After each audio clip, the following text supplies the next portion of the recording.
Hello बच्चोवाड़ी, good good good afternoon to all of you. कैसे हैं आप सब और क्या हाल चाल हैं आपके?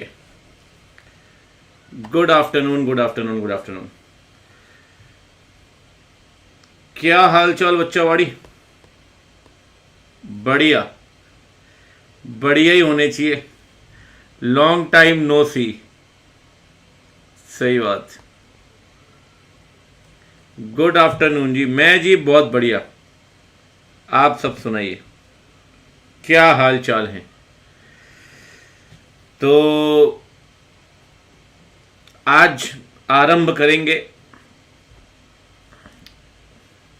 हाँ हाँ, बिल्कुल याद हो भाई, सब याद है। सब जितने चेहरे दिख रहे हैं सब जाने पहचाने चेहरे हैं।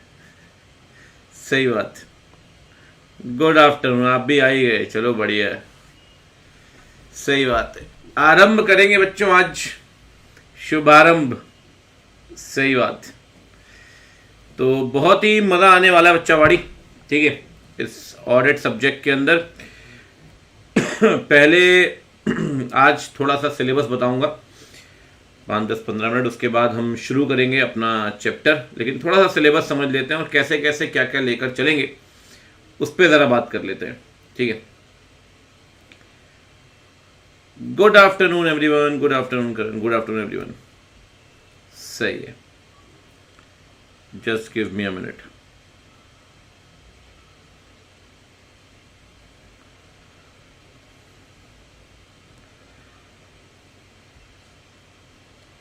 तो नए सिलेबस के अंदर बच्चा बाड़ी, मैं इंस्टीट्यूट का ही ये ओपन कर रहा हूं, इससे बेहतर तो क्या ही होगा।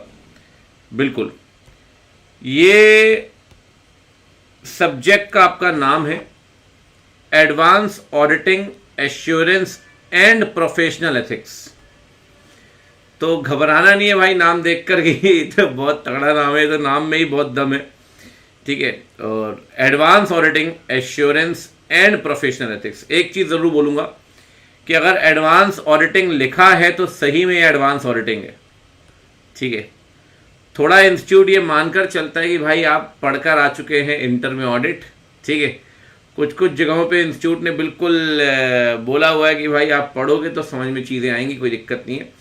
तो सही में एडवांस ऑडिट है, ठीक है। ऐसा नहीं है कि आपको इंटर का भूल गया तो दिक्कत आएगी, बट थोड़ा बहुत एक्सपेक्टेशन इंस्टीट्यूट भी करता है, थोड़ी बहुत एक्सपेक्टेशन सभी करते हैं, थोड़ा बहुत तो ऑडिट आपने पढ़ा ही होगा, ठीक है। एश्योरेंस है और प्रोफेशनल एथिक्स है बच्चावाड़ी, जो इंटरमीडिएट में आप कहीं नहीं पढ़ते, वो यहीं पर आपको मिलेगा, प्रोफेशनल एथिक्स। इंस्टीट्यूट ने ना 3 मॉड्यूल बना रखे हैं। कैसे कैसे बना रखे जरा देखते हैं। अगर आप इंस्टीट्यूट की बात करिए, इंस्टीट्यूट ने बोला है भैया ये देखो, ये सारे चैप्टर्स हैं। थोड़ा सा मैं एक तरीके से आपको बताता हूं, तो क्या एक बार चैप्टर्स की क्लैरिटी मिल जाएगी तो बेहतर समझ पाएंगे आप। यहां से आप देखिए,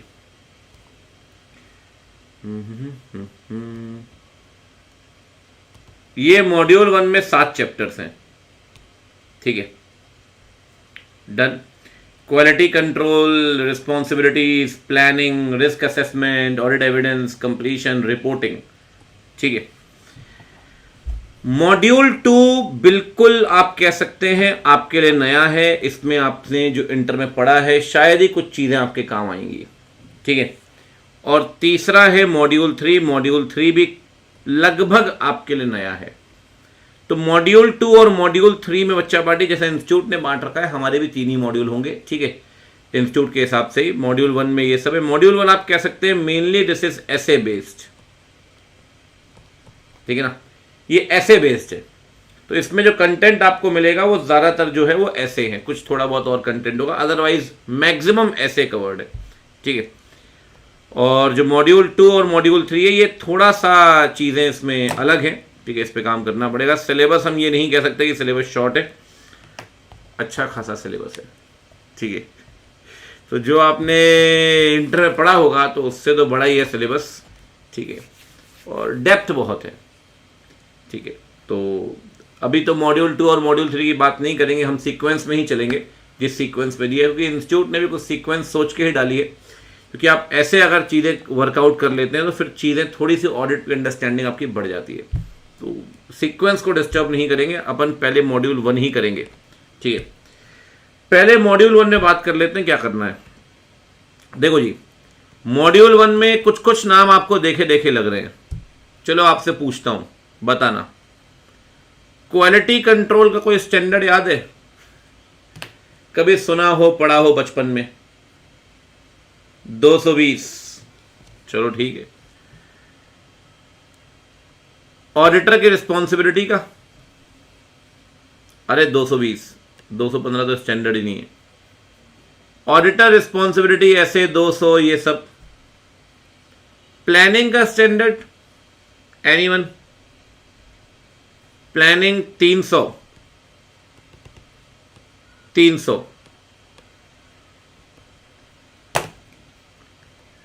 ठीक,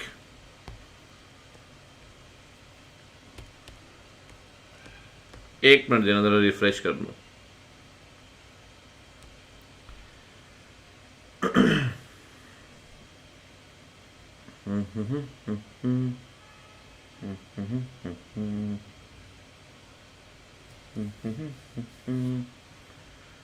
प्लानिंग का स्टैंडर्ड है 300, बढ़िया।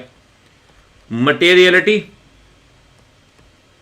320, risk assessment internal control 315, audit evidence 500 की पूरी सीरीज, कंप्लीशन एंड रिव्यू 560, 570, 580, ये भी डिटेल में बताऊंगा। रिपोर्टिंग आपको पता है 700 वाली सीरीज। ऑडिट रिपोर्ट पढ़ा है ना, 700, 701, 705, 706, 710। ठीक है, अब देखो थोड़ा सा मैं आपको बता देता हूं एक एक चैप्टर में फटाफट से। क्वालिटी कंट्रोल में हम क्या पढ़ने वाले हैं बच्चे? हम क्वालिटी कंट्रोल के अंदर पढ़ेंगे SA 220 और SQC1 डिटेल में।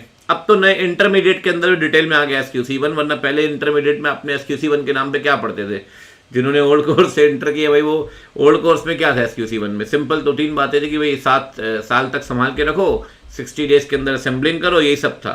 यहां बहुत डिटेल्ड है, इट इज वेरी डिटेल्ड। ठीक है, चैप्टर 2 में यहां पर 240 याद है, फ्रॉड का स्टैंडर्ड। फ्रॉड का स्टैंडर्ड अब इंटरमीडिएट से फाइनल में आ गया है, लेकिन बहुत डिटेल्ड है, वेरी डिटेल्ड। मतलब जो इंटर में आपने पढ़ा होगा वो तो है ही, बट फाइनल के अंदर भी अच्छी खासी बातें आपको मिलेंगी। इसके बाद आएगा जी प्लानिंग। प्लानिंग में तो वही थ्योरेटिकल 300 और उसका कंटेंट है, लेकिन सिर्फ 300 नहीं है, 300 के साथ साथ एग्जीक्यूशन भी है, ये भी है। अब जैसे यहां मटेरियलिटी वाले स्टैंडर्ड्स हैं, एक चीज ध्यान रखिएगा, जो ये दो चैप्टर है ना, ऑडिट एविडेंस और ये कंप्लीशन एंड रिव्यू, इसमें स्टैंडर्ड बहुत सारे हैं, 500, 501, 505, ठीक है, 510, 530, 550। ये इंटर में भी तो पढ़ते हैं सर, ये दोबारा पढ़ने हैं क्या? इंस्टीट्यूट ने इन 2 चैप्टर्स के लिए बोला है कि इन 2 चैप्टर में आपको ज्यादा डेप्थ में नहीं पढ़ना, ये इंस्टीट्यूट के खुद मैट में लिखा है। आपको इन 2 चैप्टर्स का ओवरव्यू लेना है, ठीक है। अगर आप स्टडी मैट का कंटेंट भी देखें तो स्टडी मैट का जो कंटेंट है वो बहुत ही कम है इन सारे चैप्टर्स में, ठीक है। लेकिन जो लेवल है ना क्वेश्चंस का, वो इंटरमीडिएट से बहुत ज्यादा है। तो अगर इंस्टीट्यूट कह रहा है भैया ओवरव्यू लेके छोड़ दो, तो इंस्टीट्यूट 6-6 महीने के पाप लगवाएगा अगर आपने सही में ओवरव्यू लेके छोड़ दिया तो। क्योंकि वो ओवरव्यू सिर्फ ओवरव्यू नहीं है भाई, बहुत ढंग से पढ़ना पड़ेगा आपको। सेम कहानी इस चैप्टर के साथ है। इस चैप्टर में 3 स्टैंडर्ड है, 60, 70, 80, ठीक है। ये आपने इंटर में पढ़े होते हैं, याद करिए। अब भैया इंटर में पढ़े तो सर छोड़ दें क्या? अरे भाई मैं आपको कह रहा हूं, अगेन इंस्टीट्यूट कह रहा है ओवरव्यू लो, लेकिन ओवरव्यू लेते लेते इंस्टीट्यूट कहां डेप्थ में चला गया, क्वेश्चन का लेवल नेक्स्ट लेवल है। तो इस पूरे आपके इस मैट के अंदर, अब जैसे 7वां है तो 7वें में आप सब कुछ पढ़ते हैं, ऐसे 700 तो आपने बचपन में पढ़ा ही है। अब हमारे लिए बचपन हो गया इंटरमीडिएट। 701 की ऑडिट मैटर सुना होगा आपने, 705 modified opinion, 706 EOM OM. Good afternoon ji. 710 एक नई चीज ऐड हुई है, वो है 720। ये इंटरमीडिएट में नहीं थी। 720 ये आपको यहां पढ़ना पड़ेगा, ठीक है। ना करते करते भी इंस्टीट्यूट ने कारों को यहां डाल ही दिया रिपोर्टिंग वाले में। तो कारो इज बैक, ठीक है। तो इंस्टीट्यूट कह रहा है वैसे तो यार तुम सब पढ़ ही चुके हो बचपन में, कोई बात नहीं, थोड़ा ओवरव्यू ले लो। ओवरव्यू लेते लेते इन्होंने इतना कंटेंट डाल दिया कि इंस्टीट्यूट कह रहा है भाई क्या बताऊं, ठीक है। तो अब और क्वेश्चन भी आते हैं, तो एक बात समझ लीजिए, जो स्टैंडर्ड दिया है ठीक है, पढ़ना है, लेकिन थोड़ी अप्रोच का फर्क रहेगा, ध्यान रखना, और कुछ कुछ कंटेंट्स का भी फर्क रहेगा। तो मैं पहली क्लास में कह रहा हूं, ओवर कॉन्फिडेंट मत हो जाना, खासकर ऐसे के अंदर कि भैया इंटरमीडिएट में तो पढ़ चुके हैं, छोड़ो इसको, क्या करेंगे। अगर ये अप्रोच आप लेकर चले, मैं आज जो शुरू करूंगा मैं ऑडिट एविडेंस से ही शुरू करूंगा। आज आपको आज की क्लास में समझ में आ जाएगा, पहली क्लास में, कि ओवर कॉन्फिडेंस नुकसानदेह हो सकता है, ठीक है ना। तो ओवर कॉन्फिडेंस बिल्कुल नहीं कि भैया इंटर में पढ़ चुके हैं तो वही कहानी यहां है। अलग है भाई, अलग है, अप्रोच ही अलग है, लेवल ही अलग है, थॉट प्रोसेस ही अलग है, ठीक है। चलिए आगे बढ़ते हैं। तो अभी थोड़ा मॉड्यूल 1 समझाया है, मॉड्यूल 2 और मॉड्यूल 3 अभी समझने का मतलब भी नहीं है, क्योंकि अभी मॉड्यूल 2 मॉड्यूल 3 क्या ही समझ में आएगा आपको, ठीक है, जब तक अभी कुछ पढ़ोगे नहीं। ये मॉड्यूल 2 मॉड्यूल 3 में ये सब है। इंस्टीट्यूट के हिसाब से 19 चैप्टर है टोटल, ठीक है। ये मॉड्यूल 1 मेरे पास रखा हुआ है अभी, अब मैंने अपने लिए स्पाइरल करवाया है। ये मॉड्यूल 1 है और इसमें PYQs हैं, तो PYQs मिलाकर ये 215 पेज का है। लेकिन आप बुक देखेंगे तो आपकी तबीयत खुश हो जाएगी, बहुत ही सुंदर सी बुक बनाई है मैंने आपके लिए, ठीक है। पूरे चार्ट्स ही चार्ट्स हैं और PYQs हैं, ठीक है। तो ये हमारा मॉड्यूल 1 है, ठीक है। और मॉड्यूल 2 और मॉड्यूल 3 भी तकरीबन इतना ही जाएगा। तो इंस्टीट्यूट में तो खैर कंटेंट ज़्यादा है, लेकिन थोड़ा समराइज करना पड़ता है चीज़ों को, ठीक है। तो अच्छा, अब मैं बता देता हूँ हमें पढ़ना कैसे, हम इस सिलेबस को लेकर कैसे जाएंगे, ठीक है। चलिए, बुक जो पहले से रजिस्टर्ड थे हमारे पास, उन्हें बुक आज या कल में डिस्पैच हो जाएगी, आपसे ले लिए जाएंगे आपके एड्रेसेस, ठीक है, जो आज अनअकैडमी के थ्रू जुड़ रहे हैं, ठीक है। तो बुक बच्चे आपको परचेज करनी होगी, फिजिकल बुक, लिंक्स आपको दे देंगे। हमने एक टेलीग्राम चैनल बनाया है, आपने शायद देखा हो, उसमें जरूर जुड़ जाइए, क्योंकि आज से सारा कंटेंट उसी में आएगा, नोट्स ये वो सब कुछ, ठीक है, सब कुछ उसी में आएगा। किसी के पास अगर वो है तो आप यहाँ पे एक बार लिंक शेयर कर दो, ठीक है, ताकि बाकी बच्चों को भी लिंक मिल जाएगा। कुछ किसी ने अगर ज्वाइन किया है तो ज्वाइन बच्चावाड़ी लिंक शेयर कर दो, ठीक है। चलिए, अब मैं थोड़ा सा बता देता हूँ कि हम किस अप्रोच से काम करने वाले हैं, ठीक है। What will be the approach, ठीक है। अब देखो जरा ध्यान से, जैसे बच्चावाड़ी हम आज पढ़ेंगे फॉर एग्जाम्पल ऑडिट एविडेंस का चैप्टर, ठीक है। किस अप्रोच से काम करना है वो समझिए जरा ध्यान से। ऑडिट एविडेंस के चैप्टर में हमने एक चैप्टर है, ये कंटेंट है, ठीक है, ये पूरा कंटेंट है, हम करेंगे। ऐसे हैं 500 है, 501 है, ठीक है, 505 है। इसमें कहीं नोटिंग भी करते हुए चलेंगे, ठीक है। एक नोटबुक ज़रूर बनानी है आपको, क्योंकि आपको पता है नोटिंग के बिना मेरे को थोड़ी दिक्कत खुद ही रहती है, तो मैं नोटिंग करवाए बिना मेरे को ऐसा है कि सेटिस्फेक्शन नहीं मिलता। तो नोटिंग भी करते हुए चलेंगे कहीं कहीं पे, जहाँ पे ज़रूरी बनेंगे चार्ट्स, ठीक है। इम्पॉर्टेंट बात यह है कि इंस्टीट्यूट ने क्या किया स्टडी मैट में। देखो, इंस्टीट्यूट को आप कुछ भी बोलिए, लेकिन स्टडी मैट को आप इग्नोर नहीं कर सकते। टू बी वेरी प्रिसाइज, मैं आपको बता रहा हूं, आपको स्टडी मैट कंसीडर करना ही होगा। ठीक है, हमने हर चैप्टर के बाद PYQs डाले हैं। ठीक है, हर चैप्टर के बाद PYQs हैं, आप देख सकते हैं। जैसे ये चैप्टर है ऑडिट एविडेंस का 500, 501, 501, है ना, प्रॉपर सीक्वेंस वाइज 505, 510, 510, 520, पूरा प्रॉपर हमने PYQs डाले हैं। ठीक है, पहली बात। दूसरी बात, जब हम पढ़ेंगे तो हम साथ में, इंस्टीट्यूट ने क्या किया बच्चों, बहुत सारे एग्जाम्पल डाले हुए हैं इस नाम से, और मैं आपको बता रहा हूं these are the brainstorming questions. ये आपको शुरू के 1 घंटे में समझ में आ जाएगा। जैसे ही हम एक टॉपिक कंप्लीट करेंगे या कोई कंटेंट कंप्लीट करेंगे, ठीक है, हम तुरंत इस क्वेश्चन को डिस्कस करेंगे। पूरी बात पहले सुन लो एक बार ध्यान से, फिर आपकी बात ले लेते हैं। तो जैसे कोई भी टॉपिक कंप्लीट होगा ना, या कोई भी हम कंटेंट कवर करेंगे, उसका ये वाला क्वेश्चन करेंगे, टेस्ट और अंडरस्टैंडिंग। ठीक है, डन। साथ में स्टडी मैट के सारे क्वेश्चंस भी हमने कवर करने हैं टॉपिक के साथ साथ। सर तो ये वाले क्वेश्चंस क्या है? मैं फिर कह रहा हूं, ये टेस्ट और अंडरस्टैंडिंग अगर आपको कितने को स्टडी मैट मिल गया है?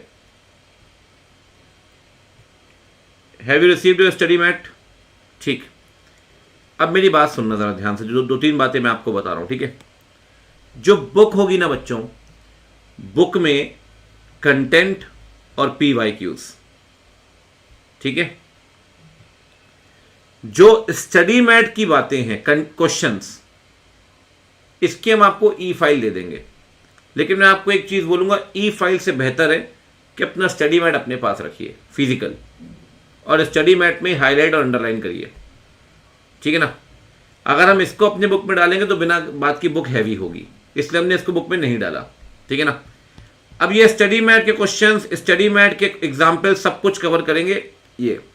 ठीक है, और PYQ जो हम डिस्कस करेंगे उसके कुछ के आंसर्स लिखेंगे, कुछ के आंसर्स मैं आपको दिखा दूंगा कि भैया ऐसे आंसर्स हैं। ठीक है, ये सजेस्टेड आंसर्स हैं इंस्टीट्यूट के। तो जब हम पढ़ेंगे ना बच्चे, तो हमें कंटेंट तो कवर करना ही है, हमें स्टडी मैट के सारे एग्जाम्पल, स्टडी मैट के सारे क्वेश्चंस और PYQ सारे क्वेश्चंस, 4 चीजें अभी के अभी साथ के साथ कवर करेंगे। कंटेंट, स्टडी मैट के सारे illustrations, all these are the illustrations of study mat, study mat के सारे क्वेश्चंस और PYQ सारे क्वेश्चंस। तो 4 चीजें साइमल्टेनियसली कवर करेंगे। जैसे कोई चैप्टर कंप्लीट होगा, आपकी 4 चीजें एक साथ खत्म हो जाएंगी। ठीक है, तो अगर स्टडी मैट आ गया तो यही बोलूंगा, स्टडी मैट अपने पास रखिए। जब मैं बोलूंगा कि हाँ भैया उठा लो, क्वेश्चन देखना है स्टडी मैट का, तो देख लेंगे। ठीक है, बात आ गई समझ? चलो जी, तो शुरू करें बच्चा वाड़ी कहानी आज की। आइए स्टार्ट करते हैं। पहला स्टैंडर्ड पढ़ते हैं आज, शुभारंभ ऑडिट एविडेंस का। हाँ, MCQ बता देता हूं, बताने वाला था आपने, अच्छा हुआ याद दिला दिया। इंस्टीट्यूट ने क्या किया है, हर चैप्टर के बाद एक इंटीग्रेटेड केस सिनेरियो बनाया है। इंटीग्रेटेड केस सिनेरियो, पूरा proper case scenario. Chapter complete हुआ, पूरा केस सिनेरियो बना दिया। उसमें अच्छी बात क्या है कि जितने भी आप कंटेंट पढ़ोगे ना पूरे चैप्टर में, सारे कंटेंट का एक केस सिनेरियो। अगर आपको याद हो तो आपने इंटर में पढ़ा हुआ केस सिनेरियो। केस सिनेरियो में क्या होता है, मल्टीपल चीजें होती हैं। तो इंस्टीट्यूट ने क्या किया है, केस सिनेरियो बनाया है। अब जैसे केस सिनेरियो मान लो, ये चैप्टर खत्म हुआ, ठीक है, ये स्टडी मैट वाले क्वेश्चन है, ठीक है, ये केस सिनेरियो है। ये केस सिनेरियो के अंदर आपके एमसीक्यूज हैं, ये भी हम चैप्टर के साथ ही कवर करेंगे। ठीक है, तो बच्चावाड़ी हम कुल मिला के 5 चीज़ें कवर करने वाले हैं। कंटेंट, स्टडी मैट के सारे एग्जाम्पल, स्टडी मैट के सारे क्वेश्चन, स्टडी मैट के दिए गए सारे एमसीक्यूज और प्रीवियस ईयर सारे क्वेश्चन, 5 चीज़ें हम कवर करने वाले हैं। ठीक है, साइमल्टेनियसली। इसमें सिर्फ अभी एक चीज़ मैं छोड़ता हूँ, हमेशा से है हमारा स्ट्रेटजी कि हम आरटीपी एमटीपी अभी कवर नहीं करते, क्योंकि वो जब लास्ट टाइम रिवीजन करेंगे तो रिवीजन के साथ साथ फिर आरटीपी एमटीपी की डिस्कशन करेंगे, उससे क्या होता है रिवीजन प्रॉपर रहता है। ठीक है, चलिए डन हो गई कहानी। आइए तो शुरू करते हैं भैया।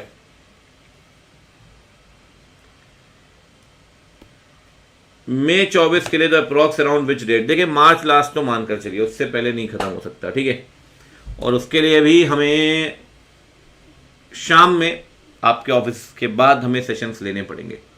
ठीक है, वो अभी नहीं, वो 1-2-3 वीक के बाद या मोस्ट प्रोबेबली जैन से शुरू करेंगे हम। जैन, फेब और मार्च शाम में भी सेशन ले लेंगे तो आपका आराम से वो कंप्लीट हो पाएगा। वीकेंड के भरोसे तो उतना जल्दी होगा नहीं। ठीक है, वो म्यूचुअली डिसाइड करके, वो मैंने पहले भी कहा था। बिल्कुल चैतन्य, देखो आपने जो कोर्स परचेज किया होगा फिर 6 मंथ्स वैलिडिटी है, 12 या 24 महीने, तो जो भी अपडेशंस थोड़े मोड़े आएंगे वो अलग से आपको पता है यूट्यूब के अंदर हम करवा देंगे, ये यहाँ भी हम अपडेट कर देंगे। क्योंकि अभी क्या है कि ये नया सिलेबस का है तो उसमें कोई दिक्कत ही नहीं है। ठीक है, क्योंकि अभी तो अपडेशंस जितने आने थे वो आ चुके हैं। बिल्कुल युवराज, हेलो जी हेलो। ठीक है, तो जिसका जब भी अटेम्प्ट है, ठीक है, इसके बाद जो भी अपडेशंस आते हैं पर अटेम्प्ट, आपको पता है आरटीपी के अंदर अपडेशंस आते हैं, वो अपडेशंस अपडेट कर देंगे, बाकी कंटेंट तो सेम ही रहेगा ना। और वैसे भी आप ये समझिए भी नया कोर्स है, अगले 1-1.5 साल तो बहुत कुछ आने वाला है नहीं, अनलेस अनटिल ऐसे के अंदर अमेंडमेंट आ जाए तो बात अलग है। पहले क्या था पुराने कोर्स में कि ऑडिट के अंदर लीगल प्रोविजंस बहुत ज़्यादा थे। ठीक है, मतलब लॉ की बातें बहुत सारी थी पुराने सिलेबस में, अब वो लॉ की बातें लगभग हट चुकी हैं नए सिलेबस ऑडिट से। तो अपडेशंस जो आ सकते हैं वो ऐसे के अंदर ही आएंगे ज़्यादातर, या कोई प्रोफेशनल एथिक्स थोड़ा बहुत अमेंडमेंट आया, कभी आया तो ऐसा कुछ, तो कोई बहुत खासा अमेंडमेंट नहीं दिखता जो आने वाला है। और मुझे लगता है कि आपको अपने सब्जेक्ट की तैयारी स्टार्ट कर भी देनी चाहिए, क्योंकि विद आर्टिकलशिप थोड़ा सा आपके लिए, आपको पता है कि ये तो है ही, साथ में सेल्फ पेस्ड मॉड्यूल भी है। ठीक है, तो करना सब कुछ हैंडल है भाई, तो करना तो पड़ेगा ही। चलिए तो शुरू करें बच्चा बड़ी। आइए, नवंबर 25, हाँ सभी देख रहे हैं। ठीक है, 26 वाले भी देख ही रहे, कोई दिक्कत नहीं है। चलो जी बच्चे, तो शुरू करते हैं कहानी जरा। ठीक है, हाँ, लॉ का जो आपका सेल्फ पेस्ड मॉड्यूल है, जब ये पूरा बैच कंप्लीट हो जाएगा तब, ठीक है, उसके बाद मैं एक बार पहले आराम से इसे कंप्लीट कराऊंगा, उसके बाद लॉ की बात करेंगे, तो वो आगे के लिए। ठीक है, हाँ देखो कि नहीं, क्यों नहीं देखोगे भाई, कैसी बात कर रहे हो, सब्सक्रिप्शन क्यों लिया है फिर जब देखना नहीं है तो। चलिए आ जाओ भाई, कुछ पढ़ लेते हैं अभी। वो मैं लास्ट में, आप देखिए एक व्हाट्सएप ग्रुप तो बना ही लेंगे, टेलीग्राम ग्रुप है उसे आप ज्वाइन कर लें, उसके अंदर आपको डिटेल सारी प्रोवाइड कर दी जाएंगी। ठीक है, टेलीग्राम ग्रुप किसी ने भी ज्वाइन नहीं किया, अगर किसी ने ज्वाइन किया please share the link, otherwise मैं लास्ट में, मुझे याद दिला देना, मैं शेयर कर दूंगा लिंक। ठीक है, हाँ तो लिंक शेयर कर दो युवराज एक बार कमेंट सेक्शन में, उसी में बता दूंगा मैं। ठीक है, चलो जी, बच्चे कह रहे आज पहली क्लास से बहुत पंचायत कर दी है, देखो कोई दिक्कत नहीं, मैं भी बैठा हूं। ठीक है जी, चलो जी कुछ पढ़ते हैं, आइए शुभारंभ करते हैं। आइए, ऑडिट एविडेंस। बच्चावाड़ी सबसे पहले शुरू करें उससे पहले कुछ आपसे खंगालता हूं कि आपके पास क्या है ऑडिट एविडेंस को लेकर। What is the meaning of audit evidence? Anyone?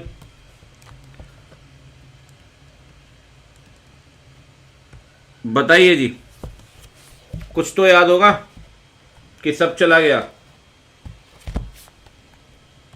सब साफ है। सपोर्टिंग डॉक्यूमेंट, अच्छा, और रिकॉर्ड ऑफ ऑडिट प्रोसीजर, बिल्कुल सही कह रहे हो आप। Audit evidence is a record किस चीज का? तीन चीजों का। तीन चीजों का। तीन चीजें कौन कौन सी? तीन चीजें हैं बच्चे।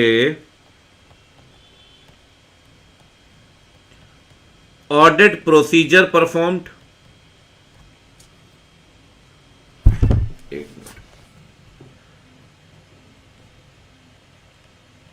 ऑडिट प्रोसीजर परफॉर्म्ड, दूसरा ऑडिट एविडेंसेस ऑब्टेन्ड, और ऑडिट कंक्लूजन ड्रॉन। थोड़ा समझना अभी।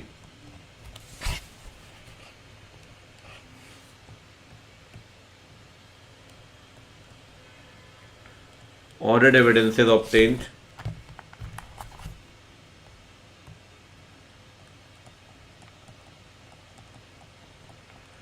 Audit conclusion drawn. लैग आ रहा है क्या? अगर लैग ना हो ना तो सिंपल बोला करो ओपीएल, 1% लैग। इससे क्या है, रिदम नहीं ब्रेक होती। अगर किसी एक बच्चे का लैग हो तो ओपीएल, 1% lag. Audit procedure performed, audit evidences obtained, audit conclusion drawn. ठीक है बच्चे, प्रोसीजर दो तरह के होते हैं। ऑडिट प्रोसीजर, थोड़ा सा समझते हुए चलना यहां से, ठीक है। पहला है रिस्क असेसमेंट प्रोसीजर। ऐसे 315 के अंदर परफॉर्म करता है ऑडिटर, ठीक है। दूसरा जो मेन ऑडिट प्रोसीजर्स हैं, अभी मैं एक बार फ्लो चार्ट बना के आपको समझा भी देता हूं, ठीक है। ऑडिट प्रोसीजर दो तरह के होते हैं। एक first is compliance and second is substantive, ठीक है।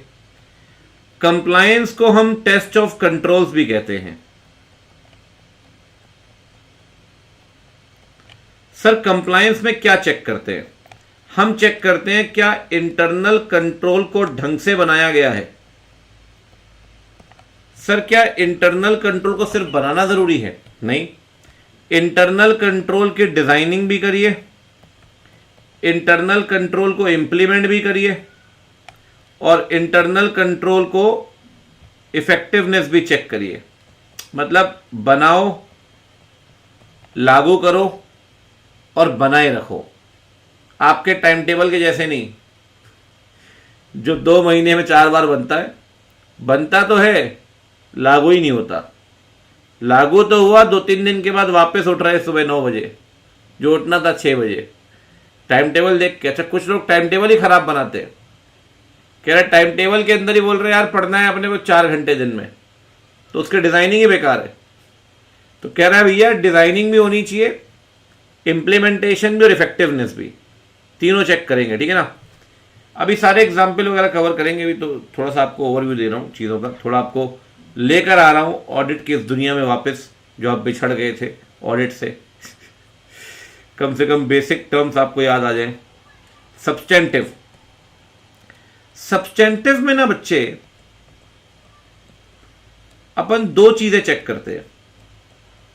2 तरह के प्रोसीजर होते हैं। एक होता है टेस्ट ऑफ डिटेल्स, और एक होता है एआरपी। सर ये टेस्ट ऑफ डिटेल्स क्या है? टेस्ट ऑफ डिटेल्स में हम दो चीजें चेक करते हैं।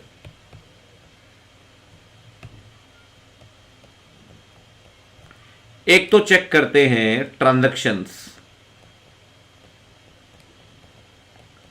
और दूसरा चेक करते हैं बैलेंसेस। सर ट्रांजैक्शन में क्या चेक करते हैं? ट्रांजैक्शन में चेक करते हैं रिसीट और पेमेंट, ठीक है।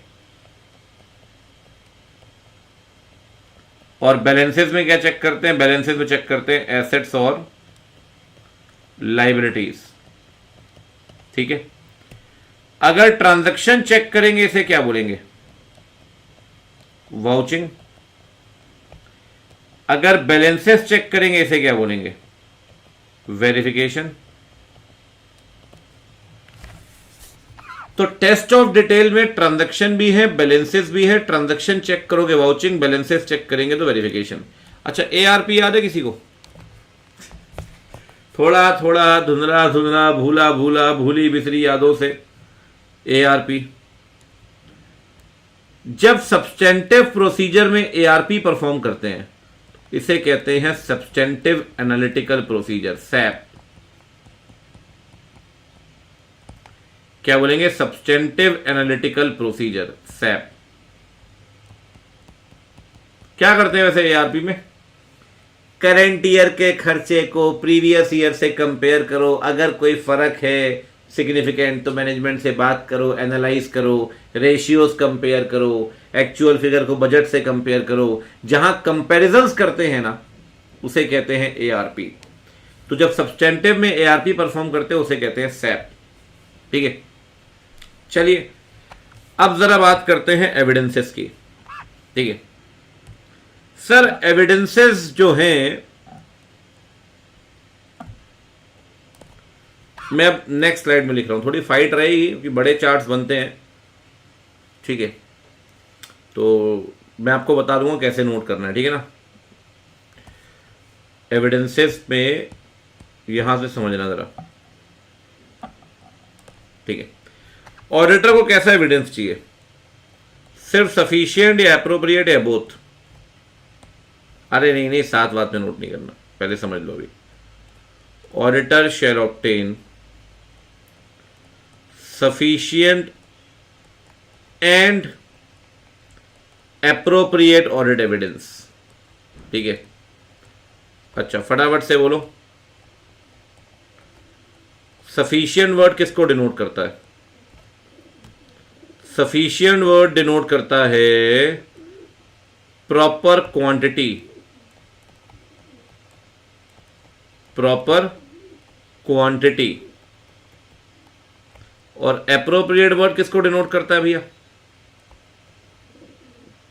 तो एप्रोप्रिएट डिनोट करता है प्रॉपर क्वालिटी, ठीक है। अब थोड़ा मेरी बात समझना ध्यान से जो बोल रहा हूं, ठीक है। ऑडिट एविडेंस का मतलब है record of the procedure performed, evidences obtain, conclusion drawn. Procedure कौन से हैं? दो तरह के, रिस्क असेसमेंट प्रोसीजर 315 के हिसाब से, एज पर ऐसे 315, और ऑडिट प्रोसीजर आपको पता है जहां इंटरनल कंट्रोल चेक करेंगे कंप्लायंस, जहां ट्रांजैक्शन बैलेंस चेक करेंगे सब्सटेंटिव, ठीक है।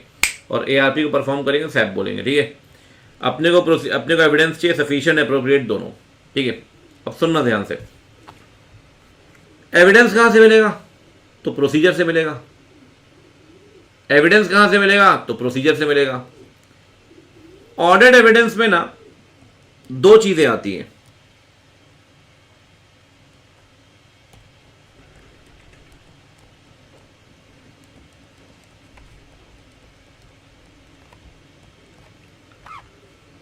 एक अकाउंटिंग इंफॉर्मेशन, ऐसे लिख सकते हैं, इंफॉर्मेशन फ्रॉम अकाउंटिंग रिकॉर्ड्स, वो भी ऑडिट एविडेंस है। और दूसरा इंफॉर्मेशन फ्रॉम एल्सवेयर, फटाफट से बोलो। बुक्स ऑफ अकाउंट चेक करोगे, फाइनेंशियल स्टेटमेंट चेक करोगे, वो इंफॉर्मेशन कहां से आ रही है? अकाउंटिंग रिकॉर्ड से या एल्सवेयर से? अकाउंटिंग रिकॉर्ड से। एग्जाम्पल के तौर पे financial statement, books of accounts. Board meeting के मिनट्स चेक कर रहे हो, ये अकाउंटिंग रिकॉर्ड है या एल्सवेयर?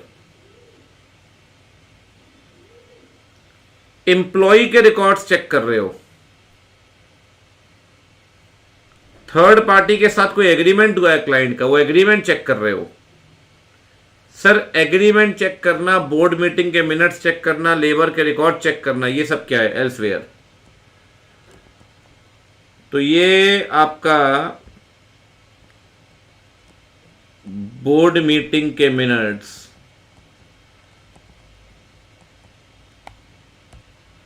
ठीक है, एग्रीमेंट, ये सब एल्सवेयर। ठीक है, ये मैंने आपको पूरा बेसिक पढ़ा दिया। अब थोड़ा स्टैंडर्ड के की पार्ट पे चलते हैं, ठीक है, मेन थीम पे। जो इंफॉर्मेशन आप ले रहे हो ना, ये इंफॉर्मेशन कौन देगा sir? Who will provide this information?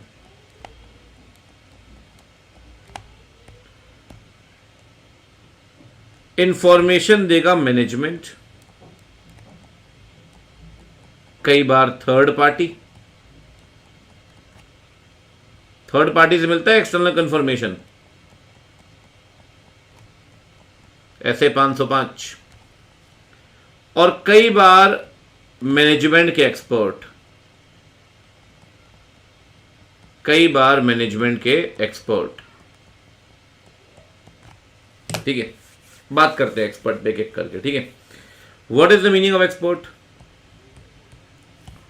अब मान लो फाइनेंशियल स्टेटमेंट में आप ऑडिट कर रहे हैं ए लिमिटेड की।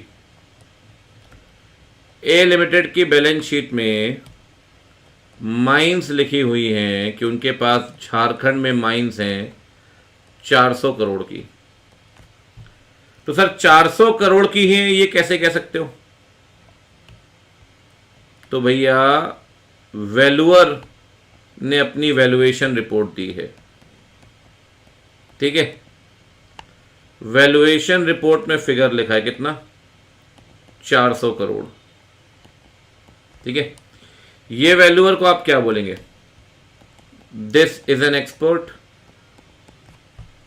और ये वैल्यूअर अपॉइंट किया है किसने?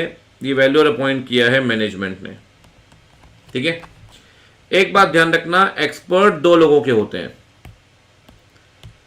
कई बार मैनेजमेंट अपॉइंट करता है एक्सपर्ट, कई बार ऑडिटर एक्सपर्ट अपॉइंट करता है। भैया तो मैनेजमेंट ने अपॉइंट किया हो, अपना एक्सपर्ट आप लेकर जाओगे, आपको डाउट है तो उसके एक्सपर्ट के काम को चेक कर लो, नहीं तो अपना एक्सपर्ट ले जाओ, दिक्कत क्या उसमें। मैं कह रहा हूं मैनेजमेंट का expert, valuation report, 400 crore mines की वैल्यू। ऑडिट एविडेंस तो यहां से भी आ रहा है साहब, इस वैल्यूएशन रिपोर्ट से भी, कि माइंस की वैल्यू 400 करोड़ है।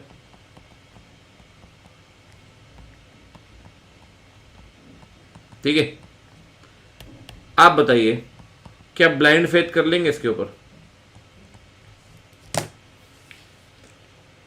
मैनेजमेंट ने जो एक्सपर्ट अपॉइंट किया है, क्या उसके काम पे ब्लाइंड फेथ करना सही रहेगा?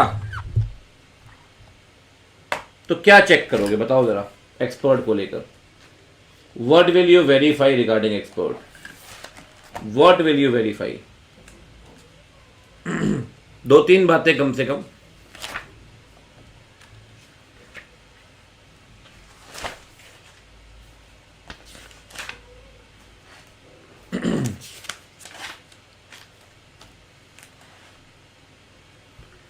ऐसा कह सकते हैं क्या, क्वालिफिकेशन देखेंगे, कंपीटेंस देखेंगे, ऑब्जेक्टिविटी देखेंगे, उसके काम की अंडरस्टैंडिंग लेंगे। सही बात है। क्या उसने काम जो किया वो एप्रोप्रिएट है क्या, वो देखेंगे। सही बात, सही बात है बच्चों। अब देखो जरा ध्यान से, जो 2-3 बातें बता रहा हूं, ठीक है।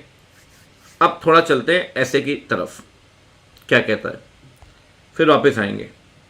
ये देखिए, ये 500 है, ठीक है, ध्यान से देखना। अब कहता है सर, ऑडिटर प्रोसीजर को डिजाइन करेगा, ऑडिट प्रोसीजर्स को, ताकि एस&ए एविडेंस ले पाए। ठीक है साहब, एस&ए एविडेंस मिलेगा, बिल्कुल मिलेगा। एस&ए एविडेंस मिलेगा तो कंक्लूजन ड्रॉ कर पाएगा।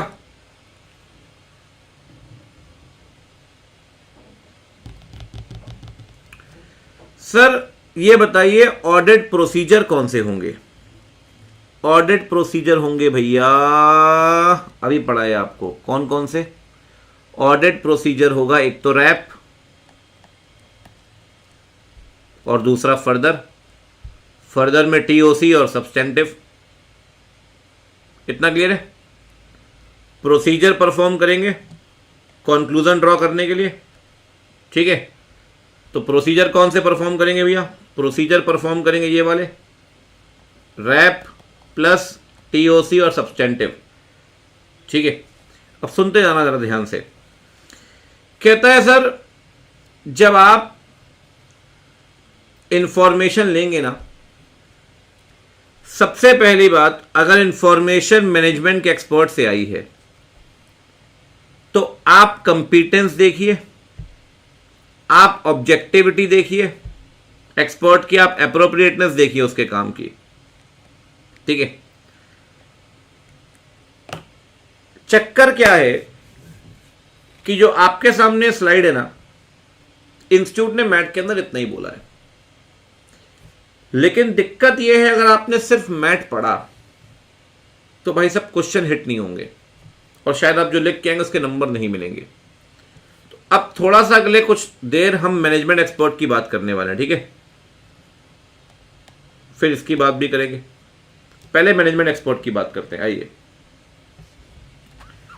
तो हम काम चेक कर रहे थे भाई मैनेजमेंट के एक्सपर्ट का, ठीक है। आप बताइए, वैसे तो मैं ये भी स्क्रीन शेयरिंग करके पढ़ा सकता हूं, लेकिन मैंने कहा चलो ये भी ठीक है, अभी इसी से पढ़ लो, क्योंकि चार्ट क्या है, बड़े चार्ट बनेंगे यहाँ पे बहुत। उस बड़े चार्ट में क्या है कि सब एक ही चार्ट में कवर हो जाएगा आपका पूरा स्टैंडर्ड, लगभग, ठीक है। हम बात कर रहे हैं बच्चा बाड़ी मैनेजमेंट के एक्सपर्ट की।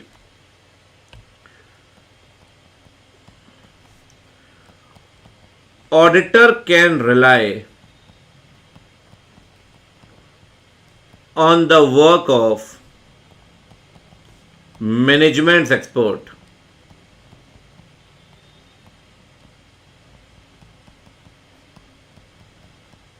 कब? and use it as evidence, use it as evidence। पहला, सबसे पहले क्या चेक करेंगे? सबसे पहले चेक करेंगे इवेल्युएट द कंपीटेंस कैपेबिलिटीज। क्या मतलब होता है कंपीटेंस एंड कैपेबिलिटीज का?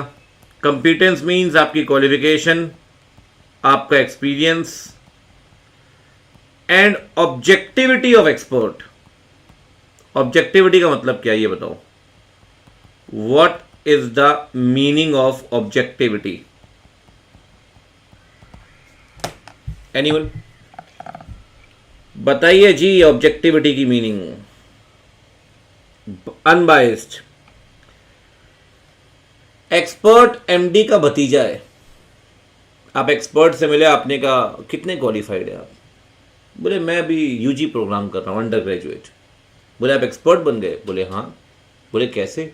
बोले चाचा एमडी है हमारे, विधायक की जगह एमडी बना दी चाचा को। तो कोई बात नहीं, चाचा एमडी है आपके, तो तू भाई जो एक्सपर्ट है तो किसी काम का नहीं है। अगर तेरा चाचा एमडी है तो तू हमारे किसी काम का नहीं है, क्योंकि तू बायस्ड है भाई, बायस्ड है। अगर एक्सपर्ट तो उसका एविडेंस भी नॉन रिलायबल होगा। उसका जो वो बायस्ड है, उसका जो एविडेंस है वो भी नॉन रिलायबल होगा। तो ऑब्जेक्टिविटी का मतलब क्या है? ही मस्ट बी अनबायस्ड, ठीक है। सिर्फ एक चीज देखनी है क्या? नहीं, तो और क्या देखना पड़ेगा सर? और देखना पड़ेगा सेकंड, उसने क्या काम किया है, कम से कम उस काम को तो समझो। ऑब्टेनिंग एंड अंडरस्टैंडिंग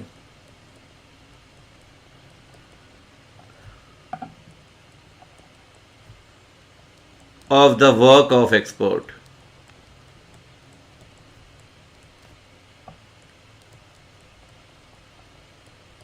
ठीक।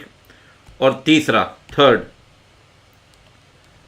Evaluate the appropriateness of the work of the expert. थोड़ा इसको समझाता हूं आपको, इस वाले पॉइंट को। Evaluate the appropriateness of work of expert. ठीक है सर, ये क्या है मतलब? तीसरा पॉइंट क्या कहता है? फिर जो काम किया है ना एक्सपर्ट ने, क्या वो काम भरोसेमंद है? क्या उस काम पे अपन रिलाई कर सकते हैं? मतलब अब एक्सपर्ट ने काम किया होगा तो कुछ एजम्पशंस फॉर्म किए होंगे, एक्सपर्ट ने काम किया होगा तो कुछ कैलकुलेशंस किए होंगे, एक्सपर्ट ने काम किया होगा तो कुछ हो सकता है एस्टिमेट्स फॉर्म किए होंगे, एक्सपर्ट ने काम किया है तो किसी डेटा पे काम किया होगा। भाई रॉ डेटा होगा, सोर्स डेटा, उसी पे तो करेगा ना वो काम। अगर वो कह रहा है माइंस 400 करोड़ की वैल्यू है, तो कैसे बोल रहा है 400 करोड़? हो सकता है उसने मेटलर्जिकल इंजीनियर के साथ टाई अप किया हो, उसने वहां जाके माइंस को देखा हो, पूरे उसके मटेरियल्स देखे हो, उसने माइंस की कोई इंस्पेक्शन रिपोर्ट होगी वो देखी होगी, उसने गवर्नमेंट की कोई रिपोर्ट होगी वो देखी होगी। तो एक्सपर्ट अगर काम कर रहा है तो एक्सपर्ट का अपना डेटा होगा, एक्सपर्ट के अपने एजम्पशंस होंगे, एक्सपर्ट के अपने कैलकुलेशंस होंगे, एक्सपर्ट के अपने मेथड्स होंगे। ब्लाइंड फेथ मत करो भाई। एक्सपर्ट के एजम्पशंस देख लो सही है या नहीं, एक्सपर्ट के कैलकुलेशंस देख लो सही है या नहीं। जिस डेटा पे एक्सपर्ट कैलकुलेशन कर रहा है क्या वो डेटा कंप्लीट और एक्यूरेट है या नहीं, वो देख लो। पता चला एक्सपर्ट जो कैलकुलेशन कर रहा है किसी ऐसे डेटा पे कर रहा है डेटा रिलायबल नहीं है, कहीं से उसको डेटा मिला, उसे मानकर एक्सपर्ट कर रहा है 400 करोड़ की वैल्यू है। बोल डेटा कहां से मिला? बोले डेटा मिला मुझे एक्चुअली इंस्टाग्राम में कोई बता रहा था रील्स में कि झारखंड में माइंस की वैल्यू बढ़ गई है और पर एकड़ के हिसाब से माइंस की वैल्यू हो गई है 1 करोड़ रुपए। 400 एकड़ तो है ही आपकी, 400 करोड़ वैल्यू हो गई। बोले इंस्टाग्राम की रील पे रिलाई कर रहे हो तुम? बोले हाँ बस। तो फिर मैंने कंफर्म भी किया। बोले कहाँ से कंफर्म किया? बोले एक टेलीग्राम चैनल बना था, वो टेलीग्राम चैनल में भी आ रही थी डिटेल, तो मैंने कंफर्म किया। बोले क्या कर रहे हो भाई तुम? एक्सपर्ट का जो डेटा है क्या वो रिलायबल है? तो क्या एक्सपर्ट के कंक्लूजन सही होंगे? नहीं। तो क्या एक्सपर्ट के काम पर रिलाई कर सकते हैं? बिल्कुल भी नहीं। तो बच्चावाड़ी, आपको यहां पे एक्सपर्ट के काम को देखने की जरूरत नहीं है, ध्यान रखिए, ठीक है ना। तो जब भी अपन एक्सपर्ट के काम को देखें, सबसे पहले आप ये देखिए एक्सपर्ट की फाइंडिंग और कंक्लूजन।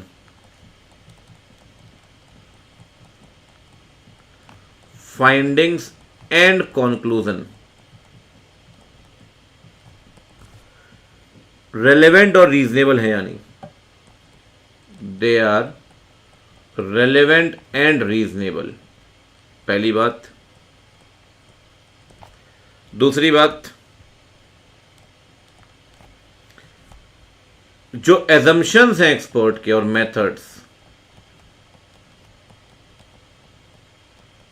एजम्पशंस एंड मेथड्स, क्या वो एजम्पशंस और मेथड्स रेलेवेंट और रीजनेबल है या नहीं? और जैसा कि मैंने आपको कहा कि आपका जो सोर्स डेटा है, सोर्स डेटा मतलब जिस डेटा पे एक्सपर्ट ने कैलकुलेशंस, मेथड्स, एजम्पशंस लगाए हैं, the source data must be complete and accurate, ठीक है ना, वरना वो किसी काम का नहीं है हमारे लिए। चलिए ठीक है। तो अभी तक हमने सिर्फ एक चीज पढ़ी है कि आपको इन्फॉर्मेशन मैनेजमेंट से भी मिलेगी, उस पर भी बात करेंगे, मैनेजमेंट के एक्सपर्ट से भी मिलेगी। अगर एक्सपर्ट से मिलती है ब्लाइंड फेथ मत करिए, एक्सपर्ट की कंपिटेंस चेक करिए, एक्सपर्ट के काम की अंडरस्टैंडिंग लीजिए, इवेल्युएट करिए कि एक्सपर्ट का काम अप्रोप्रिएट है। जब अप्रोप्रिएटनेस चेक करेंगे तो एजम्पशंस देखिए, फाइंडिंग्स देखिए और डेटा देखिए। वो डेटा जो है वो रिलायबल होना चाहिए। अगर डेटा सही नहीं है तो एक्सपर्ट का काम ठीक नहीं है। ठीक है, अब थोड़ा सा मैं आपको एक्सपर्ट से क्या क्वेश्चंस बनते हैं एक बार वो दिखाता हूं। ठीक है, just give me a minute.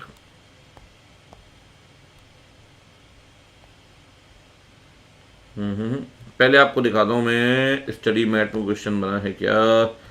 Study mat में क्वेश्चन है।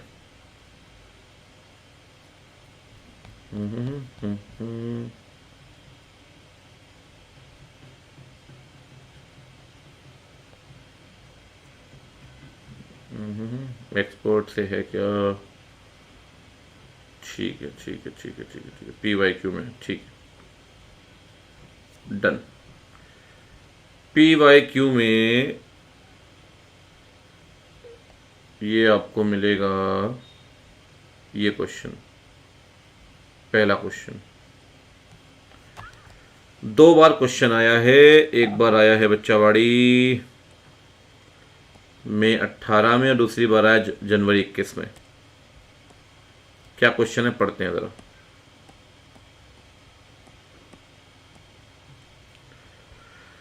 CA Needle had been appointed as an auditor of Messrs Fabric Limited. Audit के दौरान ये ऑब्जर्व किया गया कि वर्क इन प्रोग्रेस का वैल्यूएशन मैनेजमेंट के एक्सपर्ट ने किया, इन्वेंट्री का WIP। आप बताइए क्या एक्सपर्ट के काम को, उसकी फाइंडिंग्स को एक्सेप्ट करें या ना करें। तो आप बताएं कौन से फैक्टर्स हैं जो आपको कंसीडर करने होंगे। समझ गए? 3 फैक्टर। पहला कंपीटेंस, capabilities, objectivity, understanding, evaluate the appropriateness of the work of the expert. ठीक है, अब देखो अगला वाला क्वेश्चन थोड़ा अलग दिखेगा लेकिन बिल्कुल सेम है। एक्चुअरी को एंगेज किया, एक्चुअरी भी एक्सपर्ट है। एक्चुरियल वैल्यूएशन करना है भैया, ग्रेचुटी को लेकर और लीव इनकैशमेंट को लेकर एक्चुरियल वैल्यूएशन करना है। ठीक है, आप ऑडिटर हैं, आप बताइए एक्चुरी की रिपोर्ट को अगर रिलाय करना है तो एक्चुरी के काम पे रिलाय कैसे करें। तो भैया एक्चुरी हो गया एक्सपर्ट, और ये एक्सपर्ट किसने अपॉइंट किया? एक्सपर्ट अपॉइंट किया मैनेजमेंट ने। तो अगर एक्चुरी के काम पे रिलाय करना है तो आपको वही 3 बातें देखनी पड़ेंगी, objectivity, कंपीटेंस, capabilities, understand the work of the expert and evaluate the appropriateness. Appropriateness evaluate करते वक्त 3 बातें देखनी है, assumptions, methods, findings, conclusions, source data. ठीक है, कुछ भी छोड़ा खेला हो गए। ठीक है, कुछ आंसर वांसर लिखेंगे, बट देखो ये इंस्टीट्यूट ने इस क्वेश्चन का सजेस्टेड आंसर दिया हुआ है। This is the suggested answer which institute has provided. ऐसे का रेफरेंस दिया, सिंपल 3 चीजें लगा दी। ठीक है, डन। चलिए, done done done done done done done done. आप क्या करोगे मैं आपको बताता हूं। चार्ट क्या करेंगे अपन, छोटे छोटे स्टैंडर्ड्स हैं, बहुत ज़्यादा इसमें वो नहीं है। सिंगल चार्ट बनाना है, ठीक है ना, सिंगल। एक चीज़ आपको और बता देता हूं चार्ट को लेकर, आप मुझे बता देना इसमें जैसे क्या होता है बच्चा बाड़ी। एक सेकंड को जरा।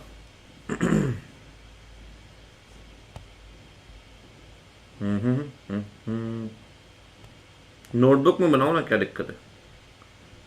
जैसे मैं इसमें बनाता हूं अगर चार्ट स्क्रीन शेयर करके, तो ये देखो आप, बड़े चार्ट हैं एक साथ बन जाते हैं। तो अगर आप बोलोगे तो मैं इसमें भी चार्ट बना दूंगा, ये थोड़ा आपके लिए आसान रहेगा। ठीक है, इसमें क्या होगा कि थोड़ी क्लैरिटी आपको रहेगी कि हाँ यार कौन सा एरो कहाँ जा रहा है, वरना तो भैया सब खेला हो गए। ठीक है, तो बताइए। हाँ, उसी में बना दो फिर, कि यहाँ थोड़ा सा चैलेंज आएगा। अब देखो एरो ये वो थोड़ा सा चैलेंज आएगा, वो थोड़ा सही रहेगा मुझे लगता है, that will be more appropriate. एक चैलेंज देखो मैं आपको इसलिए पूछ रहा हूं उसमें, हाँ एक तो लैग हो रहा था, लेकिन होता तो नहीं है वैसे, मैं काफ़ी कुछ इसमें पढ़ाता हूँ दूसरे बैचेस के अंदर भी। एक चैलेंज ये आ सकता है कि ये आपको नोट्स आप इसको डाउनलोड कर सकते हैं आफ्टर द क्लास, बट वो डाउनलोड नहीं कर पाएंगे, उसके मेरे को आपको नोट्स भेजने पड़ेंगे ग्रुप में। ठीक है, वो स्क्रीन यूए के स्लाइड पे, ठीक है चलो। कॉन्ट्राडिक्टरी ओपिनियन है, चलो कोई बात नहीं, एक दो ऐसे और पढ़ो यहाँ पे आप, तब आपको मजा आएगा यहाँ पे, तब आप बोलोगे अरे सर वही ठीक है। क्योंकि अभी तो शुरू हुई है कहानी। पोल, हाँ इस पे पोल करवाते हैं। प्रजा ही है शासन, ठीक है चलो अभी पहले एक स्टैंडर्ड पढ़ते हैं, आओ ठीक है, फिर कराते हैं पोल। चलिए जी, तो समझ में आ रही है मैनेजमेंट की एक्सपर्ट की कहानी।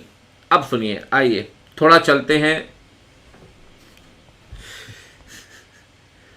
प्रतीक भाई थैंक यू, बट बुक नहीं दूंगा, हार्ड बुक फ्री में, उसके लिए पैसे खर्चने पड़ेंगे।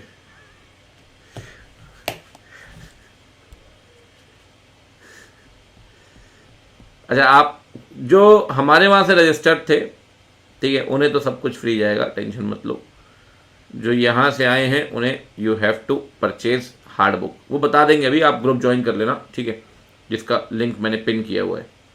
हाँ हाँ प्रतीक टेंशन मत ले, मैंने पहले ही बोल दिया है। चलो जी, अब एक बात और सुनो सर, जो जानकारी मैनेजमेंट से मिलेगी, ठीक है सर, उसकी भी तो अपने को रिलायबिलिटी, कंप्लीटनेस, एक्यूरेसी देखनी पड़ेगी, देखनी तो पड़ेगी सर। जो जान देखो, ऊपर वाला पॉइंट तो पढ़ लिया ना अपन ने, ऊपर वाला पॉइंट तो पढ़ लिया कि अगर एक्सपर्ट से मिलेगा तो अपने को ये सब देखना है, ठीक है, ये सब तो हो गया अपना डन। मैं कह रहा हूं अगर सीधे मैनेजमेंट से मिल रहा है तो क्या मैनेजमेंट की हर जानकारी पर भरोसा कर ले? रिलायबिलिटी, कंप्लीटनेस, एक्यूरेसी देखनी पड़ेगी। आओ इन तीन शब्दों पे बात करते हैं, आ जाओ भैया, इन तीन शब्दों पे बात करते हैं। एक और तीर कमान निकलेगा,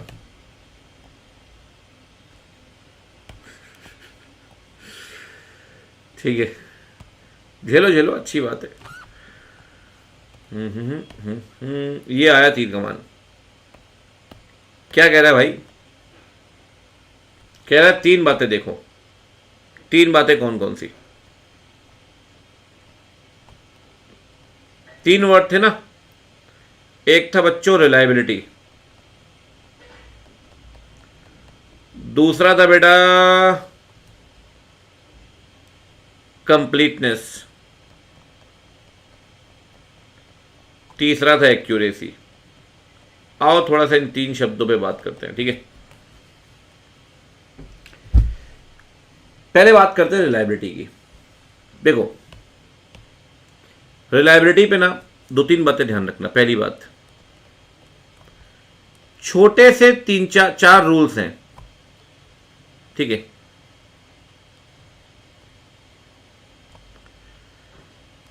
external evidences are more reliable than internal evidences. External evidence ज्यादा रिलायबल होंगे रादर देन इंटरनल। हाँ, इंटरनल एविडेंस भी रिलायबल हो सकते हैं अगर इंटरनल कंट्रोल स्ट्रांग होगा, if internal control system is strong, ठीक है। दूसरा, वो एविडेंस जो ऑडिटर डायरेक्टली लेगा, ये बिल्कुल शॉर्ट में बता रहा हूं, ठीक है, डायरेक्टली लेगा, obtain directly by auditor, they are more reliable than evidences obtained indirectly. Indirectly मतलब, एक बात बताओ यार,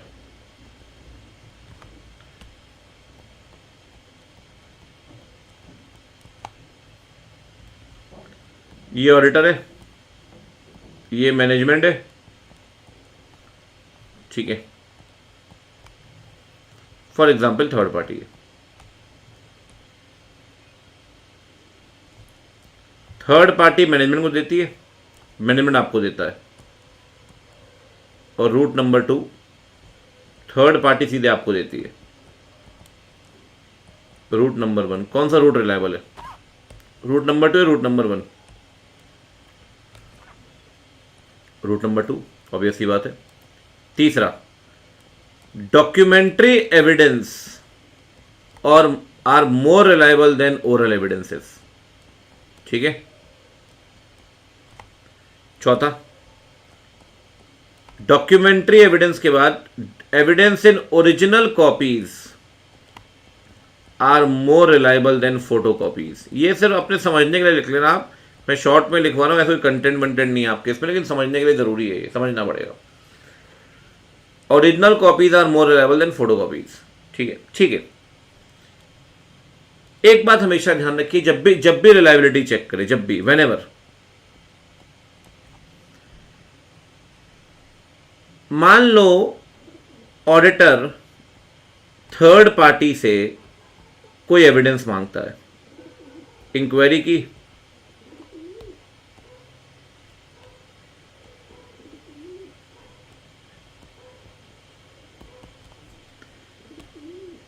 थर्ड पार्टी ने रिप्लाई नहीं किया, ऑडिटर को इंफॉर्मेशन किसी पोर्टल से, कस्टम का पोर्टल है, जीएसटी का पोर्टल है, इनकम टैक्स की वेबसाइट है, कहीं और से वो जानकारी मिली, वो इंफॉर्मेशन किसी और सोर्स से,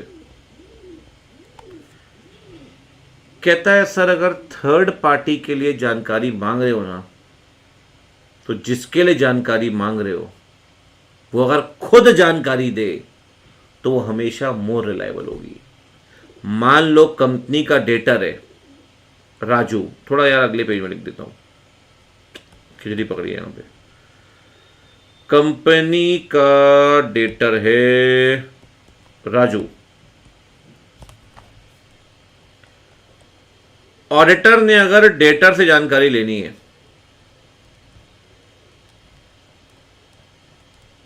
ठीक, अब डेटर की ही जानकारी आपको किसी और सोर्स से आती है,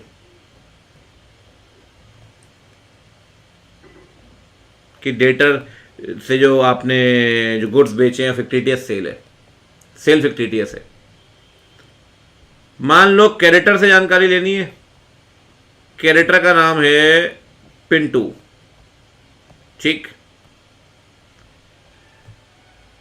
कैरेक्टर से जानकारी लेनी है, लेकिन आपको पता चलता है कहीं और से कि भैया कंपनी फेक इनवॉइस बनवा रही है आईटीसी लेने के लिए, फेक, ये आपको कहीं और से पता चलता है पिंटू के बारे में।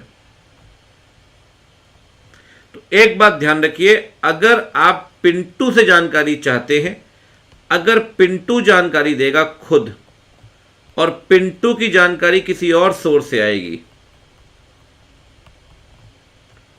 पिंटू खुद देगा रूट नंबर 1 और पिंटू की जानकारी कोई और देगा रूट नंबर 2, तो route number 1 is always more reliable than route number 2। जिस व्यक्ति की जानकारी है उस व्यक्ति से लीजिए, कहीं और से लेंगे लेकिन लेते हैं ज्यादा रिलायबल यही होगी, रूट नंबर 1। समझ आ रही बात? तो थोड़ा सा रिलायबिलिटी मैंने आपको समझाया, ठीक है, ये एग्जाम्पल इसी के नीचे नोट कर देना। अब आते हैं दो और पॉइंट्स पे, कंप्लीटनेस और एक्यूरेसी। सर एक बात बताओ, आप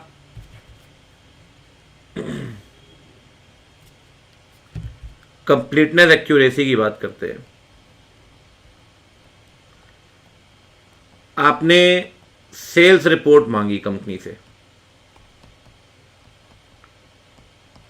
अब सेल्स रिपोर्ट में जो स्टैंडर्ड प्राइस है, जिस प्राइस पे गुड्स बेचते हैं, और वॉल्यूम कितने गुड्स बेचे हैं, ठीक है, क्वांटिटी इसे बोल सकते हैं आप। ये आपने मल्टीप्लाई किया और आपने देखा कि भैया सेल्स वॉल्यूम आना चाहिए। प्राइस सही लिखा है या नहीं सेल्स रिपोर्ट में, ये डिनोट करता है एक्यूरेसी।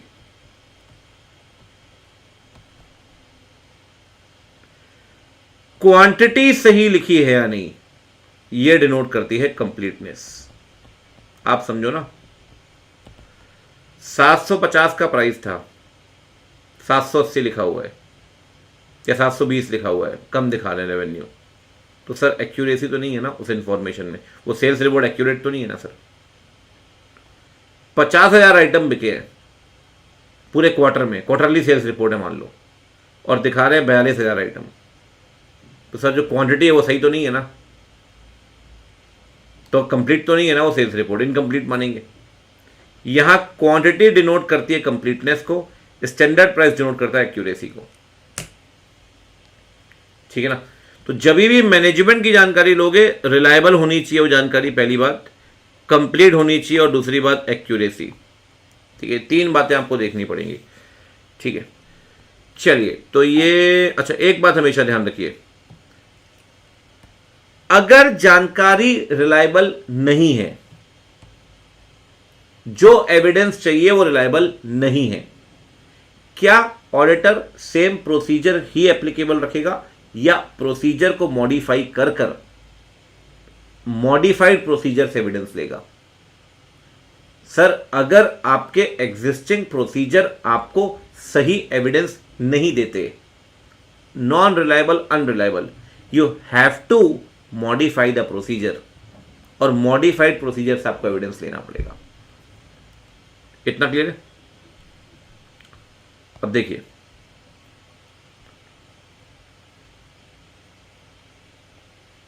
जब भी एविडेंस लें, रिलायबिलिटी, कंप्लीटनेस, एक्यूरेसी, ठीक है, ठीक है सर। और ये जरूर देखना कि भैया वो इंफॉर्मेशन रेलेवेंट भी है या नहीं, ठीक है। मैं ये बता रहा था आपको, ये वाला पॉइंट,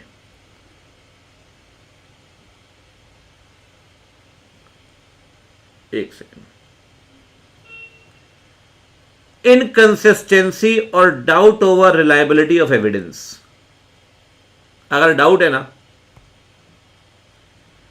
ऑडिटर ये तय करेगा क्या मॉडिफिकेशंस या एडिशंस करने हैं प्रोसीजर में, ताकि मैटर रिजॉल्व कर कर एविडेंस इकट्ठा कर पाए।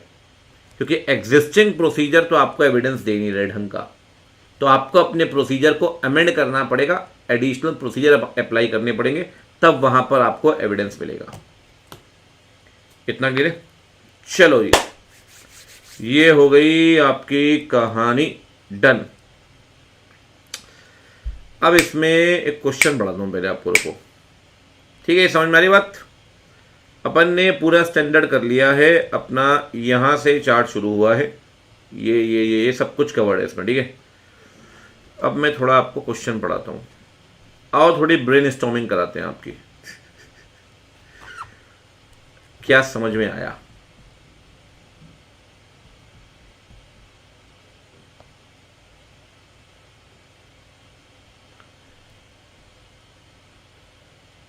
चलो पहले मैं आपको ये पढ़ाता हूं, आप बताना इसमें क्या होना चाहिए, ठीक है। देखिए, during the course of audit, export house है, मैन्युफैक्चर कर रहा है टी शर्ट्स, ब्रांड नेम है टीके, ठीक है। तृप्ति एक्सपोर्ट रेवेन्यू चेक कर रही है, सीए तृप्ति, ठीक है। उसने ट्रांजैक्शंस को वेरीफाई किया, एक्सपोर्ट सेल्स के जो अकाउंट्स मेंटेन किए थे अकाउंटिंग सॉफ्टवेयर में, उसमें चेक किया इनवॉइस वगैरह देखने के लिए, ठीक है। एक्सपोर्ट सेल्स जो की गई है ऑन पेमेंट ऑफ आईजीएसटी, जिसका रिफंड मिल गया, ऑटोमेटिकली क्रेडिट हो गया रिफंड, जैसे ही आपने गुड्स शिप किए, आपने गुड्स यहां से शिप किए, आपको आईजीएसटी का रिफंड आ गया, ठीक है साहब। एक्सपोर्ट कंपनी टी शर्ट बना रही है, टी शर्ट बनाकर एक्सपोर्ट कर रही है, IGST का रिफंड मिल रहा है जैसे वो शिप कर देते हैं। ठीक,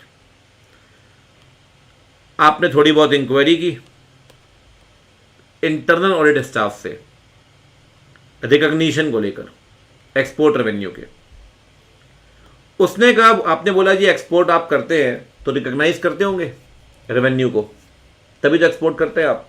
बोले हाँ जी। आपने कहा भाई कैसे रिकॉग्नाइज करते हैं, बताइए ज़रा। वो कहती है जी हम एक्सपोर्ट रेवेन्यू रिकॉग्नाइज करते हैं बिल ऑफ लेडिंग के आधार पे। आपने कहा अच्छा। सीए कन्विंस नहीं हुई, तृप्ति, शी वॉज नॉट कन्विंस्ड, उसको लगा ये ठीक नहीं है। ठीक बात है। उसने ये भी देखा कि 3 एक्सपोर्ट इनवॉइस मार्च 23 के जिनकी 75 लाख की वैल्यू, वो अभी तक रिकॉग्नाइज नहीं है कि बिल ऑफ लेडिंग जो है वो इशू ही नहीं हुआ। अब बिल ऑफ लेडिंग इशू नहीं हुआ तो बिल ऑफ लेडिंग से रिकॉग्नाइज करते हैं, और बिल ऑफ लेडिंग इशू नहीं हुआ तो भैया रिकॉग्नाइज तो किया ही नहीं, जबकि वो सेल्स हो चुकी थी। देखो ये प्योर ऑडिट क्वेश्चन नहीं है, मैं क्या बोल रहा हूं, ये पढ़िए जरूर, इसे ब्रेन स्टॉर्मिंग है, पूरी ब्रेन स्टॉर्मिंग। आप बताइए और कौन से सोर्सेस से रिलायबल एविडेंस मिल सकता है, और क्या मैनेजमेंट को चैलेंज कर सकती है कि आपके एक्सपोर्ट रेवेन्यू कंप्लीट नहीं है। आप एक बात मुझे बताओ, क्या सिर्फ बिल ऑफ लेडिंग के आधार पे क्या सेल्स को रिकॉग्नाइज करना सही है? सर बिल ऑफ लेडिंग तो वहां इशू हो रहा है यार पोर्ट में। अब आप ऑडिटर हो, आप बताओ आपको एविडेंस कहां से मिलेगा? सोचो, बताओ। आपको दिए मैंने 60 सेकेंड, एक्सपोर्ट सेल हुई है, आप बताइए कहां से एविडेंस मिलेगा?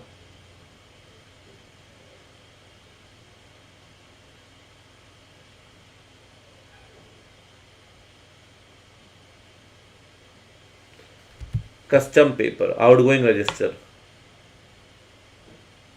और कस्टम,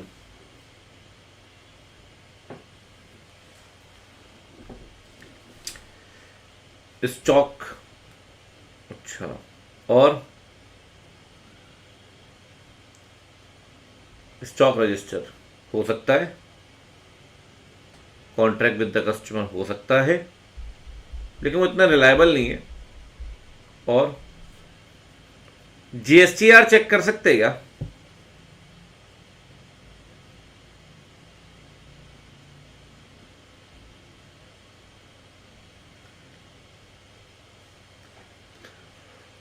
इंस्टीट्यूट कहता है आप GSTR चेक करिए जो GST पोर्टल में फाइल हुए हैं, और आप GSTR में देखिए पहली बात, जो 75 लाख की सेल्स हुई थी वो रिफ्लेक्ट हुई है या नहीं। साथ में ई-वे बिल्स चेक करिए ना सर। ई-वे बिल इस बात का सबूत है कि गुड्स डिस्पैच हुए होंगे। ई-वे बिल जो जनरेट हुए हैं पोर्टल में वो आप चेक करिए। Export revenue should have been booked at the time the goods moved out of the company's premises. जैसे ही गुड्स प्रेमाइस से निकले एक्सपोर्ट रेवेन्यू तब बुक होगा। ठीक है ना? तो कह रहा है आप ई-वे बिल भी देखिए, GST रिटर्न भी देखिए। कहता है सर बिल ऑफ लेडिंग ना सिर्फ एक डॉक्यूमेंट है जो करियर इशू करेगा शिपर को कि भैया आपके गुड्स लोड हो गए हैं। बिल ऑफ लेडिंग के आधार पे कैसे रिकॉग्नाइज कर सकते हैं आप रेवेन्यू? तो शी कुड चैलेंज, और मैनेजमेंट को चैलेंज कर सकती है सर कि आपने ठीक नहीं किया है, और GSTR मांगेगी। GSTR के साथ साथ आपका ई-वे बिल मांग सकती है। ये सब कुछ शी कैन डिमांड। ठीक है, और कह सकती है जो आपने 75 लाख का रेवेन्यू रिकॉग्नाइज नहीं किया क्योंकि बिल ऑफ लेडिंग नहीं आया था, तो कहीं ना कहीं आपने 75 लाख से रेवेन्यू को अंडर स्टेट किया है क्योंकि आपका रेवेन्यू कंप्लीट नहीं है। ठीक है, तो बच्चों कैसा लगा ये brainstorming question? Welcome to final.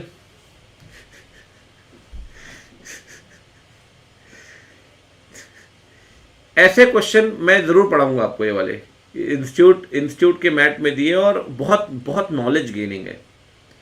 देखो इन जगहों से एग्जाम में क्वेश्चन आए ना आए वो दूसरी बात है, कभी आ भी सकता है, कोई बड़ी बात नहीं है, मैट में दिया हुआ है, बट मस्त एकदम झकास।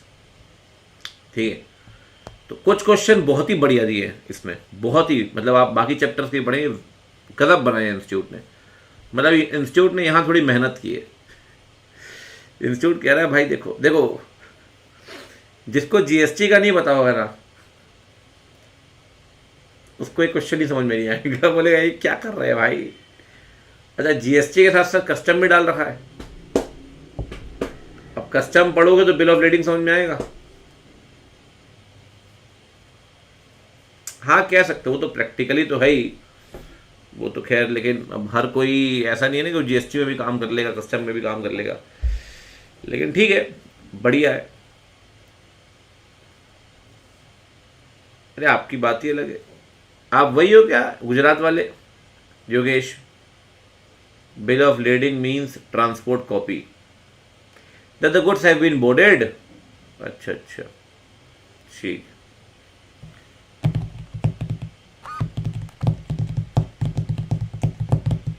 ठीक है, चलिए जी, तो बधाई हो आपको, पहला स्टैंडर्ड आपका कंप्लीट हुआ है। चलो जी आगे बढ़ते हैं, और कोई क्वेश्चन है क्या? एक क्वेश्चन,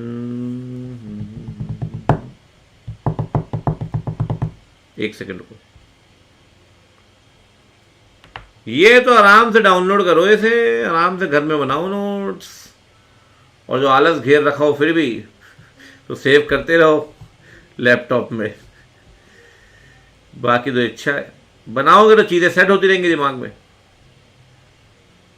देखो इंटेंशन वही है कि खुद से अगर हैंड रिटन बना सकते हो तो बहुत बढ़िया है, क्योंकि वो याद भी रहेगा और चीज़ें दिमाग में सेट भी हो जाएंगी।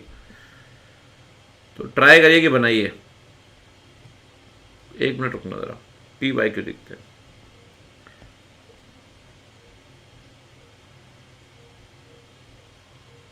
चलिए, 2 ही पी वाई क्यू थे, एक टेस्ट और अंडरस्टैंडिंग था, सब कुछ हो चुका है। वी आर डन विथ एसे 500। ठीक है, आइए आगे बढ़ते हैं। क्लास तकरीबन बता देता हूं पहले से, क्लास तकरीबन 2 घंटे के आसपास की होगी। ठीक है, तो वो एक एडिक्वेट टाइम है, उससे कम में भी कुछ होता नहीं है, और उससे ज़्यादा फिर आप झेल भी नहीं पाओगे।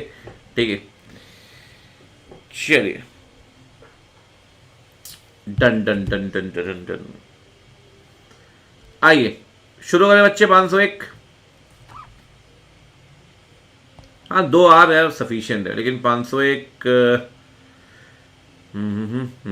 जितना कर पाते हैं करते हैं। ठीक है, जितना कर पाते हैं करते हैं, तो ये पूरा तो मुश्किल है। चलो जो भी है देखते हैं एक बार। ठीक है, आइए 501 पता है क्या बोलता है? 500 है ऑडिट एविडेंस का। ठीक है, 501 कहता है ऑडिट एविडेंस सेलेक्टेड आइटम्स के लिए, फॉर सेलेक्टेड आइटम्स। सर ये सेलेक्टेड आइटम है 3। पहला है फर्स्ट इज इन्वेंट्री, दूसरा है लिटिगेशन क्लेम, और तीसरा है सेगमेंट इंफॉर्मेशन। ठीक है, अभी इन्वेंट्री को नहीं छेड़ते अपन। ठीक है, थोड़ा सा इन्वेंट्री पे टाइम लगेगा, सही भी नहीं है, इन्वेंट्री को नहीं छेड़ते, इन्वेंट्री को कल करेंगे। अभी पहले 2 करते हैं। कौन कौन से? पहले लिटिगेशन क्लेम करते हैं और सेगमेंट इंफॉर्मेशन करते हैं।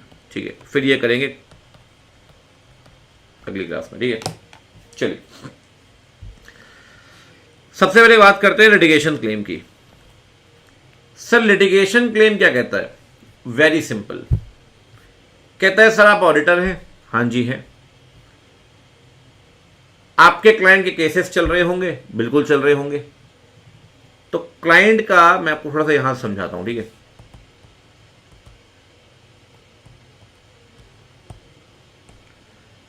ये ऑडिटर है, ठीक है जी, ये क्लाइंट है, बिल्कुल है जी। देखो इनके ना 2 किस्म के लॉयर्स होंगे, एक होंगे इन हाउस, जो कंपनी के अंदर होते हैं, कंपनी के अंदर काम कर रहे होते हैं। एक होते हैं एक्सटर्नल लॉयर्स, बड़े टॉप नॉच फॉर्म्स हैं, ये वो, ठीक है, मैटर चलते रहते हैं। एक्सटर्नल, जो क्लाइंट के एक्सटर्नल लॉयर है ना, उन्हें कहते हैं इन house legal, external legal council. Lawyer word use किया ना, नंबर देगा नहीं, इंस्टीट्यूट बता रहा हूं एग्जाम में। एक्सटर्नल लीगल काउंसिल, ये जो इन हाउस है ना, ये है इन हाउस लीगल काउंसिल, ये इंटरनल लीगल काउंसिल। अपने को इससे पूछना ही नहीं है। मैंने 500 में क्या बोला आपको? मैंने आपको 500 में बोला कि भैया external evidences are more reliable than internal evidences. तो अपन इन हाउस लीगल काउंसिल से पूछें, इससे बढ़िया है भैया किससे पूछ लें? एक्सटर्नल लीगल काउंसिल से। कहता है सर एक्सटर्नल लीगल काउंसिल से ना, स्पेस की बड़ी फाइट है। एक्सटर्नल लीगल काउंसिल से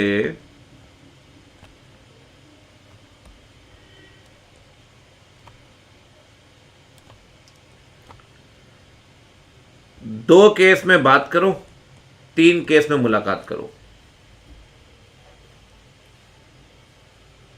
2 केस में बात करो, 3 केस में मुलाकात करो। मतलब कब कब बात करें और कब कब मुलाकात करें? पहला, बात करो in the case of RMM. आपको लगता है सर कुछ तो लोचा है, आपको लगता है कि शायद मैनेजमेंट जो है ये लॉयर को पेमेंट तो कर रहा है लेकिन केसेस नहीं है,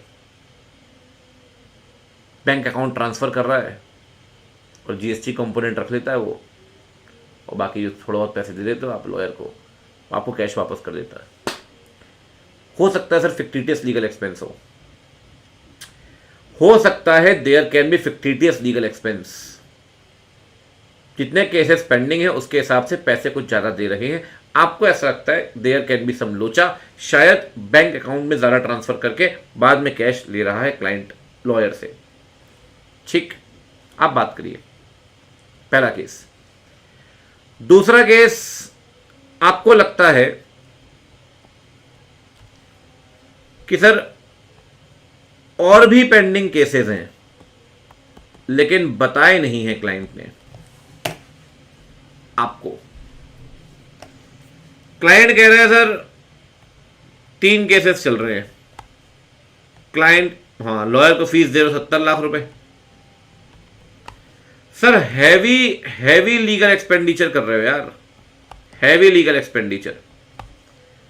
अगर लीगल एक्सपेंस बहुत हैवी है ना, ये इंडिकेट करता है कि और भी पेंडिंग केसेस चल रहे होंगे जो डिस्क्लोज नहीं है, विच आर अनडिस्क्लोज्ड। 2 केस में बात करो, 3 केस में मुलाकात करो। बात कब कब करेंगे सर? बात करेंगे बच्चों when there is a risk of material misstatement। दूसरा, आपको ऐसा लगता है कि और भी लिटिगेशन चल रहे हैं। कैसे लगता है सर? आपको लगता है बच्चा बॉडी due to heavy legal expenditure, heavy legal खर्चे के चलते और भी केसेस पेंडिंग हैं। इन 2 केसेस में आप बात करिए, बात करिए सर, कोई दिक्कत थोड़ी है। सर बात कैसे करेंगे? लेटर ऑफ इंक्वायरी भेज के। एक बात ध्यान रखना, मैनेजमेंट को गुमराह नहीं कर सकते। ये जो लेटर ऑफ इंक्वायरी है ना, ये मैनेजमेंट तैयार करेगा। This is prepared by the management. मतलब आपको बात करनी है ना सर, आप बात करो ना, क्या दिक्कत है? बात कैसे होगी ये तो बता दो। ये ऑडिटर है, ये मैनेजमेंट से बोलेगा मुझे ईएलसी से बात करनी है। ईएलसी मतलब एक्सटर्नल लीगल काउंसिल। आप इसको बोलिए मैनेजमेंट लेटर ऑफ इंक्वायरी बना के भेजेगी ईएलसी को। भाई हो सकता है ना ईएलसी आपको एंटरटेन ही ना करे, ईएलसी आपको एंटरटेन ही ना करे, भाई आप कौन हो, जानता ही नहीं आपको। तो मैनेजमेंट भेजेगी लेटर ऑफ इंक्वायरी और ईएलसी क्या करेगा, डायरेक्ट रिप्लाई करेगा ऑडिटर को।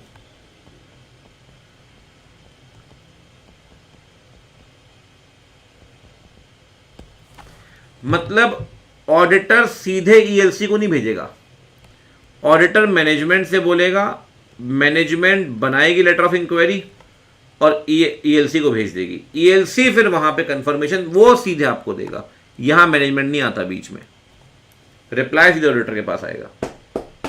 बात आ रही समझ? 2 केस में इंक्वायरी करनी पड़ेगी और कह रहे 3 केस में मिलना पड़ेगा। मीट द एक्सटर्नल, चलो वहां चलते हैं, meet the external legal counsel. Sir मिलना कब पड़ेगा? 3 केस में। 3 केस कौन कौन से? जब आपको लगता है रिस्क ऑर्डिनरी रिस्क नहीं है, risk is a significant risk. क्या मतलब है सिग्निफिकेंट रिस्क का? किसी को याद है सिग्निफिकेंट रिस्क? एनीवन? जाग रहे हो तो बोलो यस सर। सो तो नहीं गए बच्चों? ठीक है ठीक है। देखो थोड़ी मैच्योरिटी एक्सपेक्ट करता हूं इस स्टेज पे आके, ठीक है, क्योंकि अब क्या है वो मस्करी, ठीक है, अपनी जगह सही थी वो, ठीक है, बचपन तक। अब यहाँ थोड़ा मतलब ये मान के चलता हूँ कि आप लोग फाइनल में थोड़ा मैच्योर तो हो ही गए होंगे, ठीक है। Fraud, risk and RPDs. अच्छा, और when risk requires significant auditor consideration। आसान शब्दों में, जब रिस्क ऑडिटर के नॉर्मल एफर्ट से नहीं पकड़ सकते आप, ऑडिटर को स्पेशल कंसिडरेशन करना पड़ेगा। चलो मीनिंग छोड़ो, कब सिग्निफिकेंट रिस्क मानेंगे? 315 कहता है ज्यादा दूर मत जाओ। एक एग्जांपल देता हूं, एक, ठीक है, एक, अगर अनयूजुअल ट्रांजैक्शन है,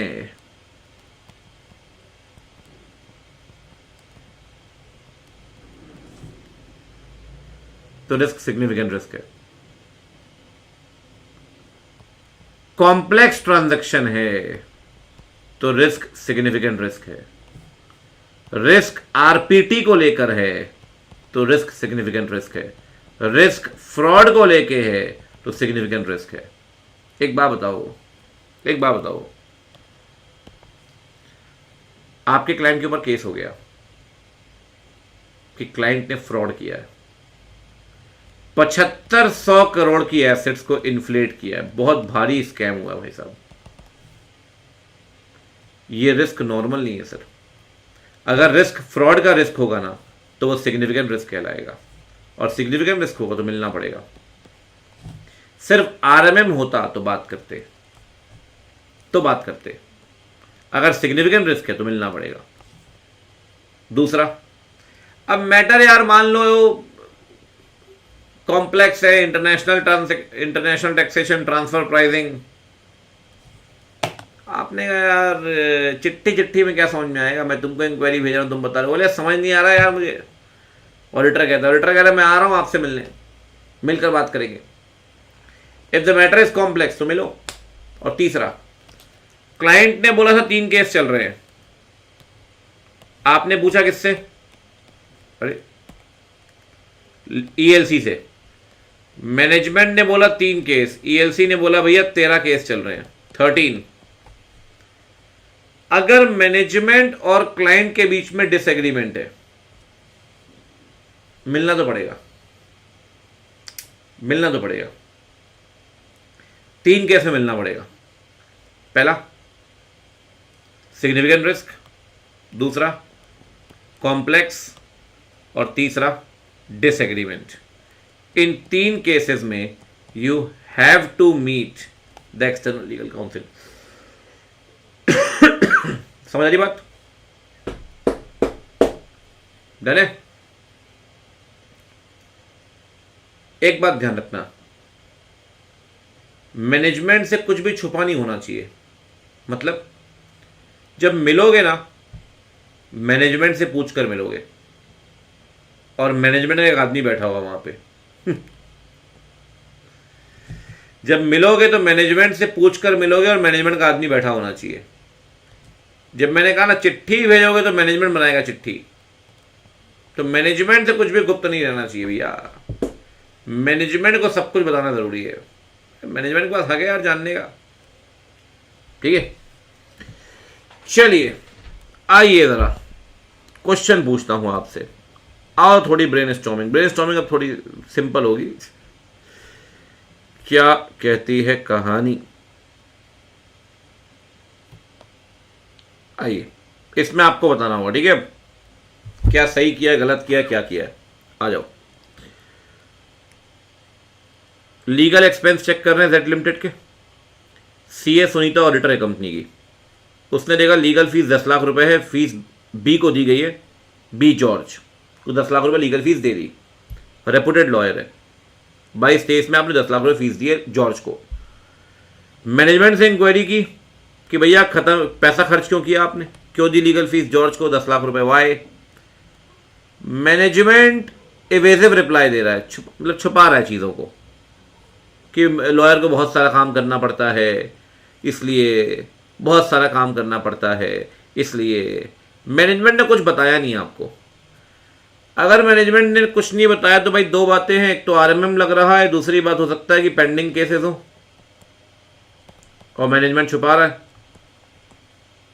मिलेंगे या कम्युनिकेट करेंगे, डायरेक्ट कम्युनिकेशन या मीटिंग, क्या लगता है यहां पे? यहां पे क्या लगता है बच्चों, मिलेंगे? मिलेंगे नहीं सर, मिलेंगे नहीं, कम्युनिकेट करेंगे। मिलते 3 केस में, जब रिस्क सिग्निफिकेंट रिस्क होगा, ऐसा कुछ तो दिखा नहीं अभी तक कि मॉरिशियस में एंटिटी बनाई है, टैक्स हेवन में फ्रॉड कर रहे हैं, ऐसा कुछ तो लिखा ही नहीं है, तो रिस्क सिग्निफिकेंट तो नहीं है ना। और कॉम्प्लेक्स लिखा है वो भी नहीं लिखा, ये भी लिखा डिसएग्रीमेंट हो रहा है, तो मिलना नहीं है, सिर्फ कम्युनिकेट करना है। ठीक है, आगे बढ़ते हैं। उसने लगा चलो बात कर लेते हैं, उसको लगा अरे ये क्या हो गया, उसको लगा चलो बात कर लेते हैं लॉयर से। ठीक है, उसने एड्रेस मांगा, मेल आईडी मांगा लॉयर का, और प्रोफेशनल सर्विस बिल था, उसमें सब कुछ लिखा हुआ था, लॉयर का नाम, एड्रेस, सब कुछ। उसने खुद ही इंक्वायरी लेटर भेज दिया अपने लेटर हेड पे कि बताओ भैया कितने केसेस चल रहे हैं। क्या ये अप्रोच सही है ऑडिटर की कि लॉयर को खुद चिट्ठी भेज दी और वो क्या अचीव करना चाहती है लॉयर से बात करके? सर लॉयर को चिट्ठी भेज तो सकते हैं लेकिन खुद नहीं भेज सकते। लॉयर को चिट्ठी भेज तो सकते हैं लेकिन खुद नहीं भेज सकते। लॉयर को चिट्ठी भेजनी है भैया तो क्या लिखा है जरा पढ़ते हैं आओ। कह रहा है एक्सटर्नल सॉरी ऑडिटर जो है कम्युनिकेशन ले तो सकता है लेकिन ऑडिटर को लेटर ऑफ इंक्वायरी भेजना पड़ेगा। बनाएगा मैनेजमेंट, भेजेगा ऑडिटर। समझ गए? बनाएगा मैनेजमेंट, भेजेगा ऑडिटर। ठीक है, तो जो उसकी अप्रोच है ना, जो अप्रोच है खुद बात करने की, खुद गलत है सर। उसे मैनेजमेंट को बताना चाहिए था और लेटर ऑफ इंक्वायरी मैनेजमेंट बनाता, कोई दिक्कत नहीं थी। मैनेजमेंट को अंधेरे में नहीं रख सकते आप। कह रहे हैं उसका पर्पस ये था कि वो पता लगाना चाहती थी कि भाई लिटिगेशन क्लेम क्यों चल रहे हैं। ठीक है, मैंने आपसे कहा ना, आखिरी क्वेश्चन पढ़ा आपने कि वो लॉयर से बात कर क्यों रही थी, what she is trying to achieve. तो लॉयर से बात कर रही थी पता लगाने के लिए कि क्या केसेस चल रहे हैं क्या। कंपनी के अगेंस्ट, क्योंकि कहीं ना कहीं आरएमएम है, जो मैं आपसे कह रहा था, देयर कैन बी आरएमएम, ठीक है ना। और वो केसेस जो बताए नहीं गए तो बताने ज़रूरी है, disclosed in the financial statement, ठीक है ना। Contingent liability done. चलिए जी चलिए जी चलिए जी, आगे बढ़ते हैं। बच्चे सॉलिड करते रहेंगे, सॉलिड एकदम। मैं क्या कह रहा हूं, यही 5 चीजें साथ साथ करते हुए चलनी है।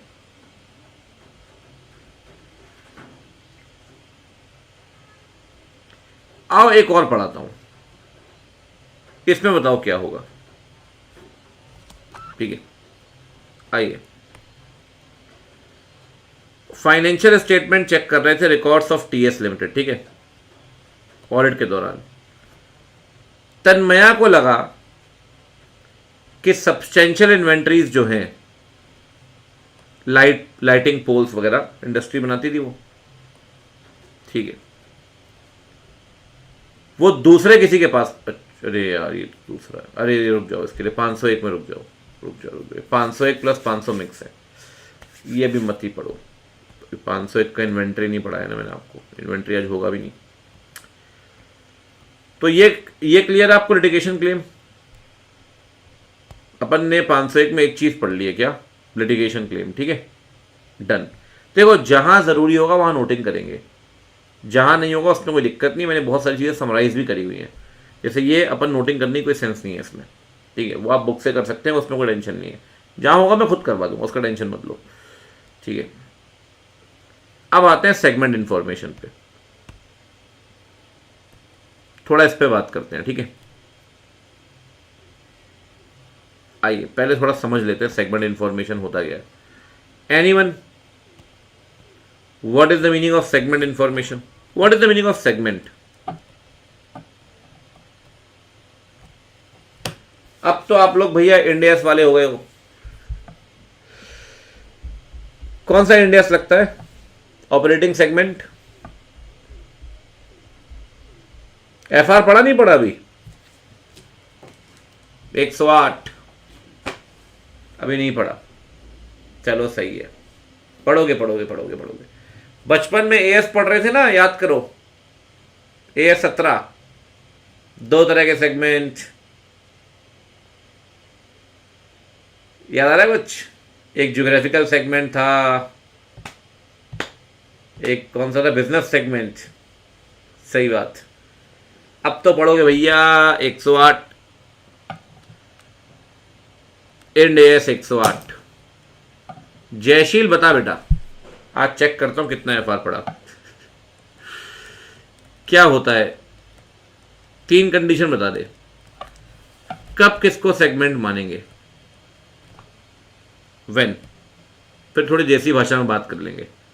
पहले थोड़ा सा इंडिया 108 के अंतर्गत 3 कंडीशन है जिसे आप पूरी करेंगे तो सेगमेंट कहलाएंगे, 1 2 3। बताओ जयशील, बुक खोल रहे हो एफआर की, याद है कि नहीं याद है।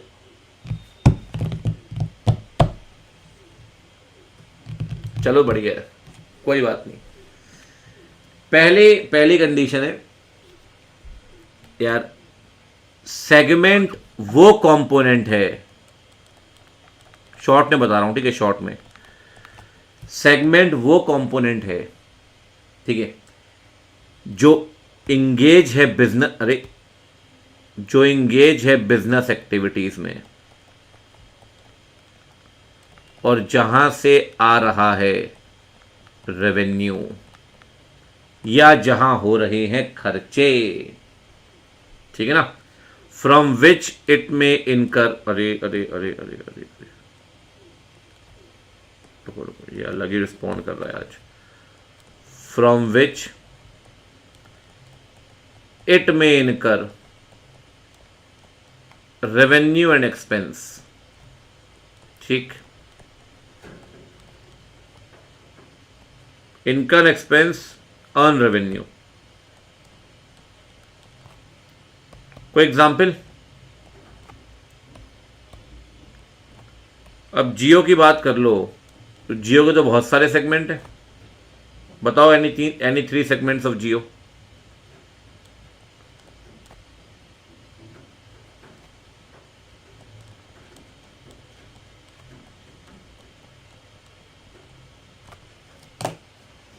आप लोग से पूछ रहा हूं।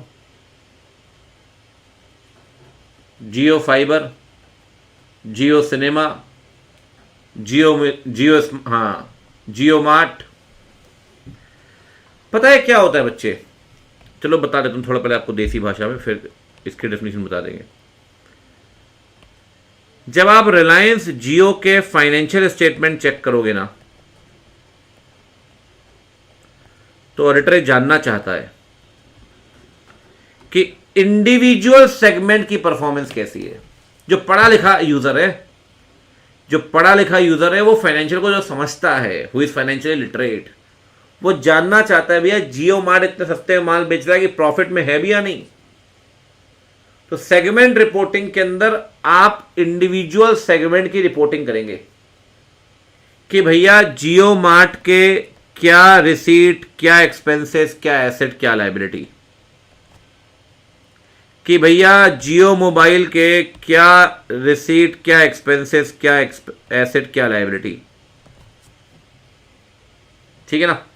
तो आपको बता देता हूं सिंपल, एनी कंपोनेंट जहां से या तो रेवेन्यू आ रहा है, ठीक है ना, या फिर खर्चा हो रहा है। ठीक है। दूसरी बात,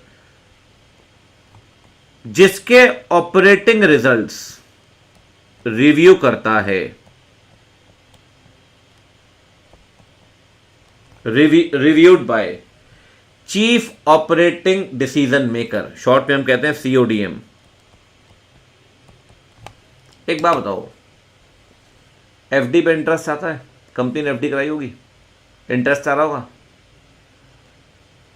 क्या इंटरेस्ट कम आया, ज़्यादा आया, क्या चीफ ऑपरेटिंग डिसीजन मेकर, ये कौन होगा sir? Chief operating decision maker ये हो सकता है आपका CEO, आपका CFO, आपका MD, कोई भी हो सकता है। क्या उसके रिजल्ट के आधार पर वो स्ट्रेटजी बनाएगा क्या? FD पे ब्याज तो आ रहा है, रेवेन्यू तो आ रहा है, लेकिन क्या FD के इंटरेस्ट के आधार पे क्या वो स्ट्रेटजी बनाएगा क्या? नहीं। क्या FD के इंटरेस्ट को वो रिव्यू करेगा क्या? नहीं। तो FD का इंटरेस्ट कोई सेगमेंट नहीं है, सिर्फ कि जहां से पैसा आ रहा है वो सेगमेंट हो गया। पैसा आ रहा है या खर्चा हो रहा है, आप एक बात बताओ, जियो ने कल को खोला, बोला रियल एस्टेट खोलेंगे, जियो रियल एस्टेट। अब एक प्रोजेक्ट बना रहे हैं,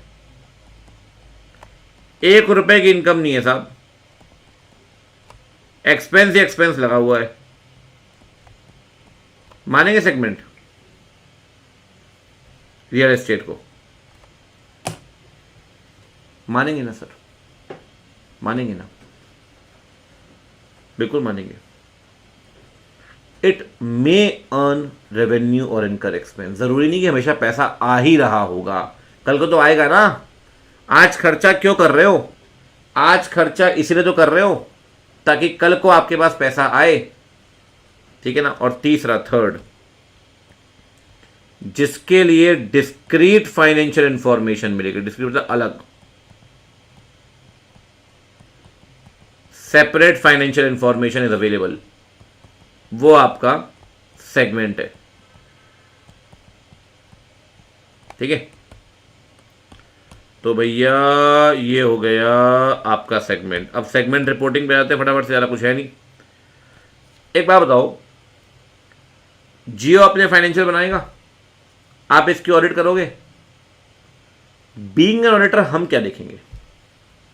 हम देखेंगे कि जियो ने अपने सेगमेंट को आइडेंटिफाई किया है। ठीक है? अगर जियो ने आइडेंटिफाई किया है तो जियो किस तरीके से सेगमेंट की रिपोर्टिंग कर रहा है? 2 काम करने हैं। जियो की जो भी रिपोर्टिंग है उसकी अंडरस्टैंडिंग लो और इवेल्युएशन करो। Obtain the understanding and evaluate, दो काम करने हैं आपको। पहला है, अगर सेगमेंट रिपोर्टिंग है, प्रेजेंटेशन डिस्क्लोजर को लेकर, सेगमेंट इंफॉर्मेशन को लेकर, obtain an understanding of methods of management and evaluate those methods. Sir ये मेथड्स कौन से मेथड्स सर? अरे मेथड्स के ये एग्जाम्पल नीचे दिए हैं, ये। अब भैया आप प्रेजेंटेशन डिस्क्लोजर करोगे तो किन किन चीजों का प्रेजेंटेशन डिस्क्लोजर होगा?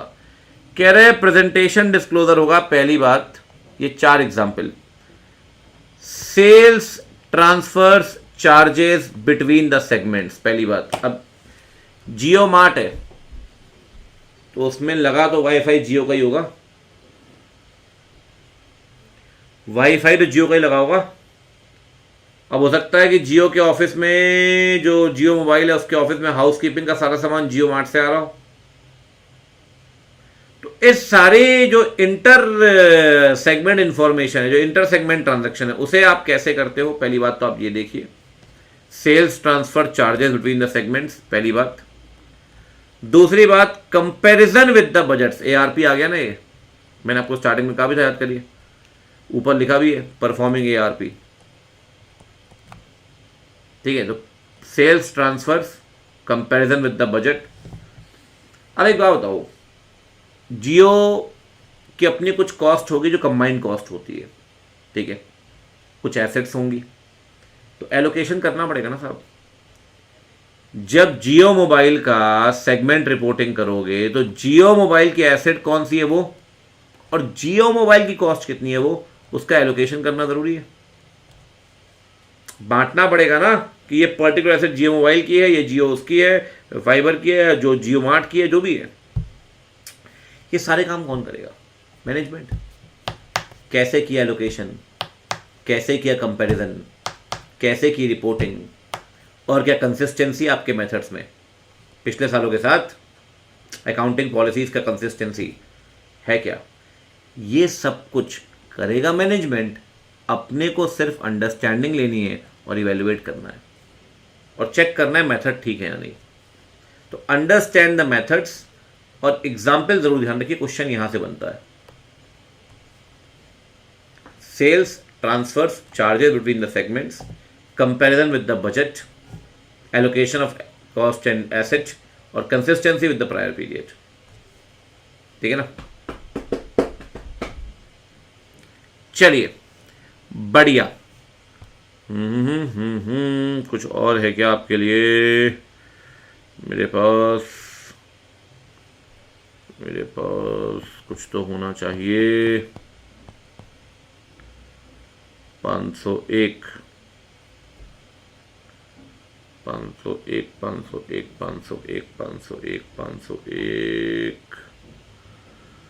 जनवरी 21 लग रहा है क्या? हाँ, जनवरी 21। आओ पढ़ते हैं। GHK एसोसिएट चार्टर्ड अकाउंटेंट्स हैं, ऑडिट कर रहे हैं पीबीएस लिमिटेड की, लिस्टेड कंपनी है, ठीक है। कंसर्न है presentation and disclosure of segment information, ठीक है। इंश्योर करना चाहते हैं जो मेथड्स हैं मैनेजमेंट के, मेथड्स, ठीक है, डिस्क्लोजर को लेकर, क्या वो मेथड्स सही हैं। गाइड करिए आप इस ऑडिट फॉर्म को।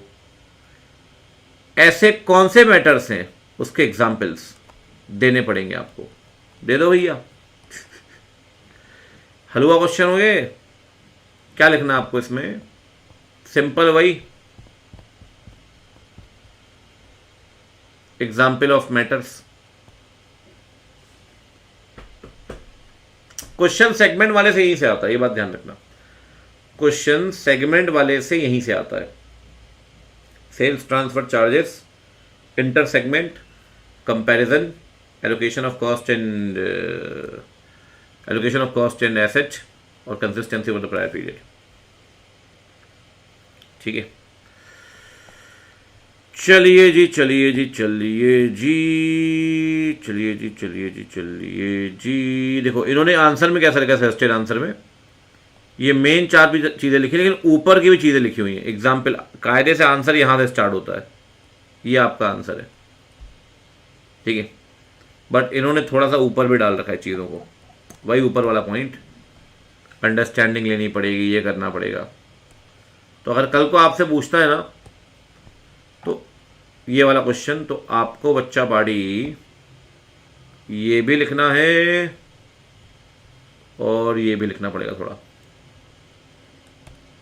ये शुरू का, ठीक है। उसके बाद ये लिखना पड़ेगा, सिर्फ ये लिखने से नहीं चलेगा, ठीक है। चलो जी, डन हो गई कहानी। तो जी आज हमने पढ़ा है कुल मिलाकर 500 और 501 आधा, ठीक है। 501 आधा बचता है। तो कल क्या करेंगे सर? कल करेंगे बचा हुआ 501 और 505, ठीक है। आज खैर सिलेबस में भी आधे घंटे गए, तो ठीक है, कल से तो खैर पूरा टाइम ही अपना है। 2-3 बातें बता देता हूँ। खैर आप ग्रुप में जुड़े ही हैं, तो ग्रुप के अंदर सारी बातें वैसे आ जाएंगी, आप जगह ज्वाइन कर लिया हो तो ठीक है।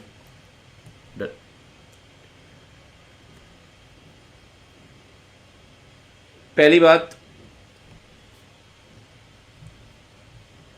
जो टेस्ट और अंडरस्टैंडिंग है, इसमें स्टडी मैट के सारे एग्जाम्पल क्वेश्चन है। ये मैं आपको ई दे दूंगा पूरी बुक, आप अपना लीजिए, लेकिन मैं आपको बता रहा हूँ ये बुक आपके काम की नहीं है, आप अपना स्टडी मैट फिजिकल रखिए, ये बात ध्यान रखना, ठीक है।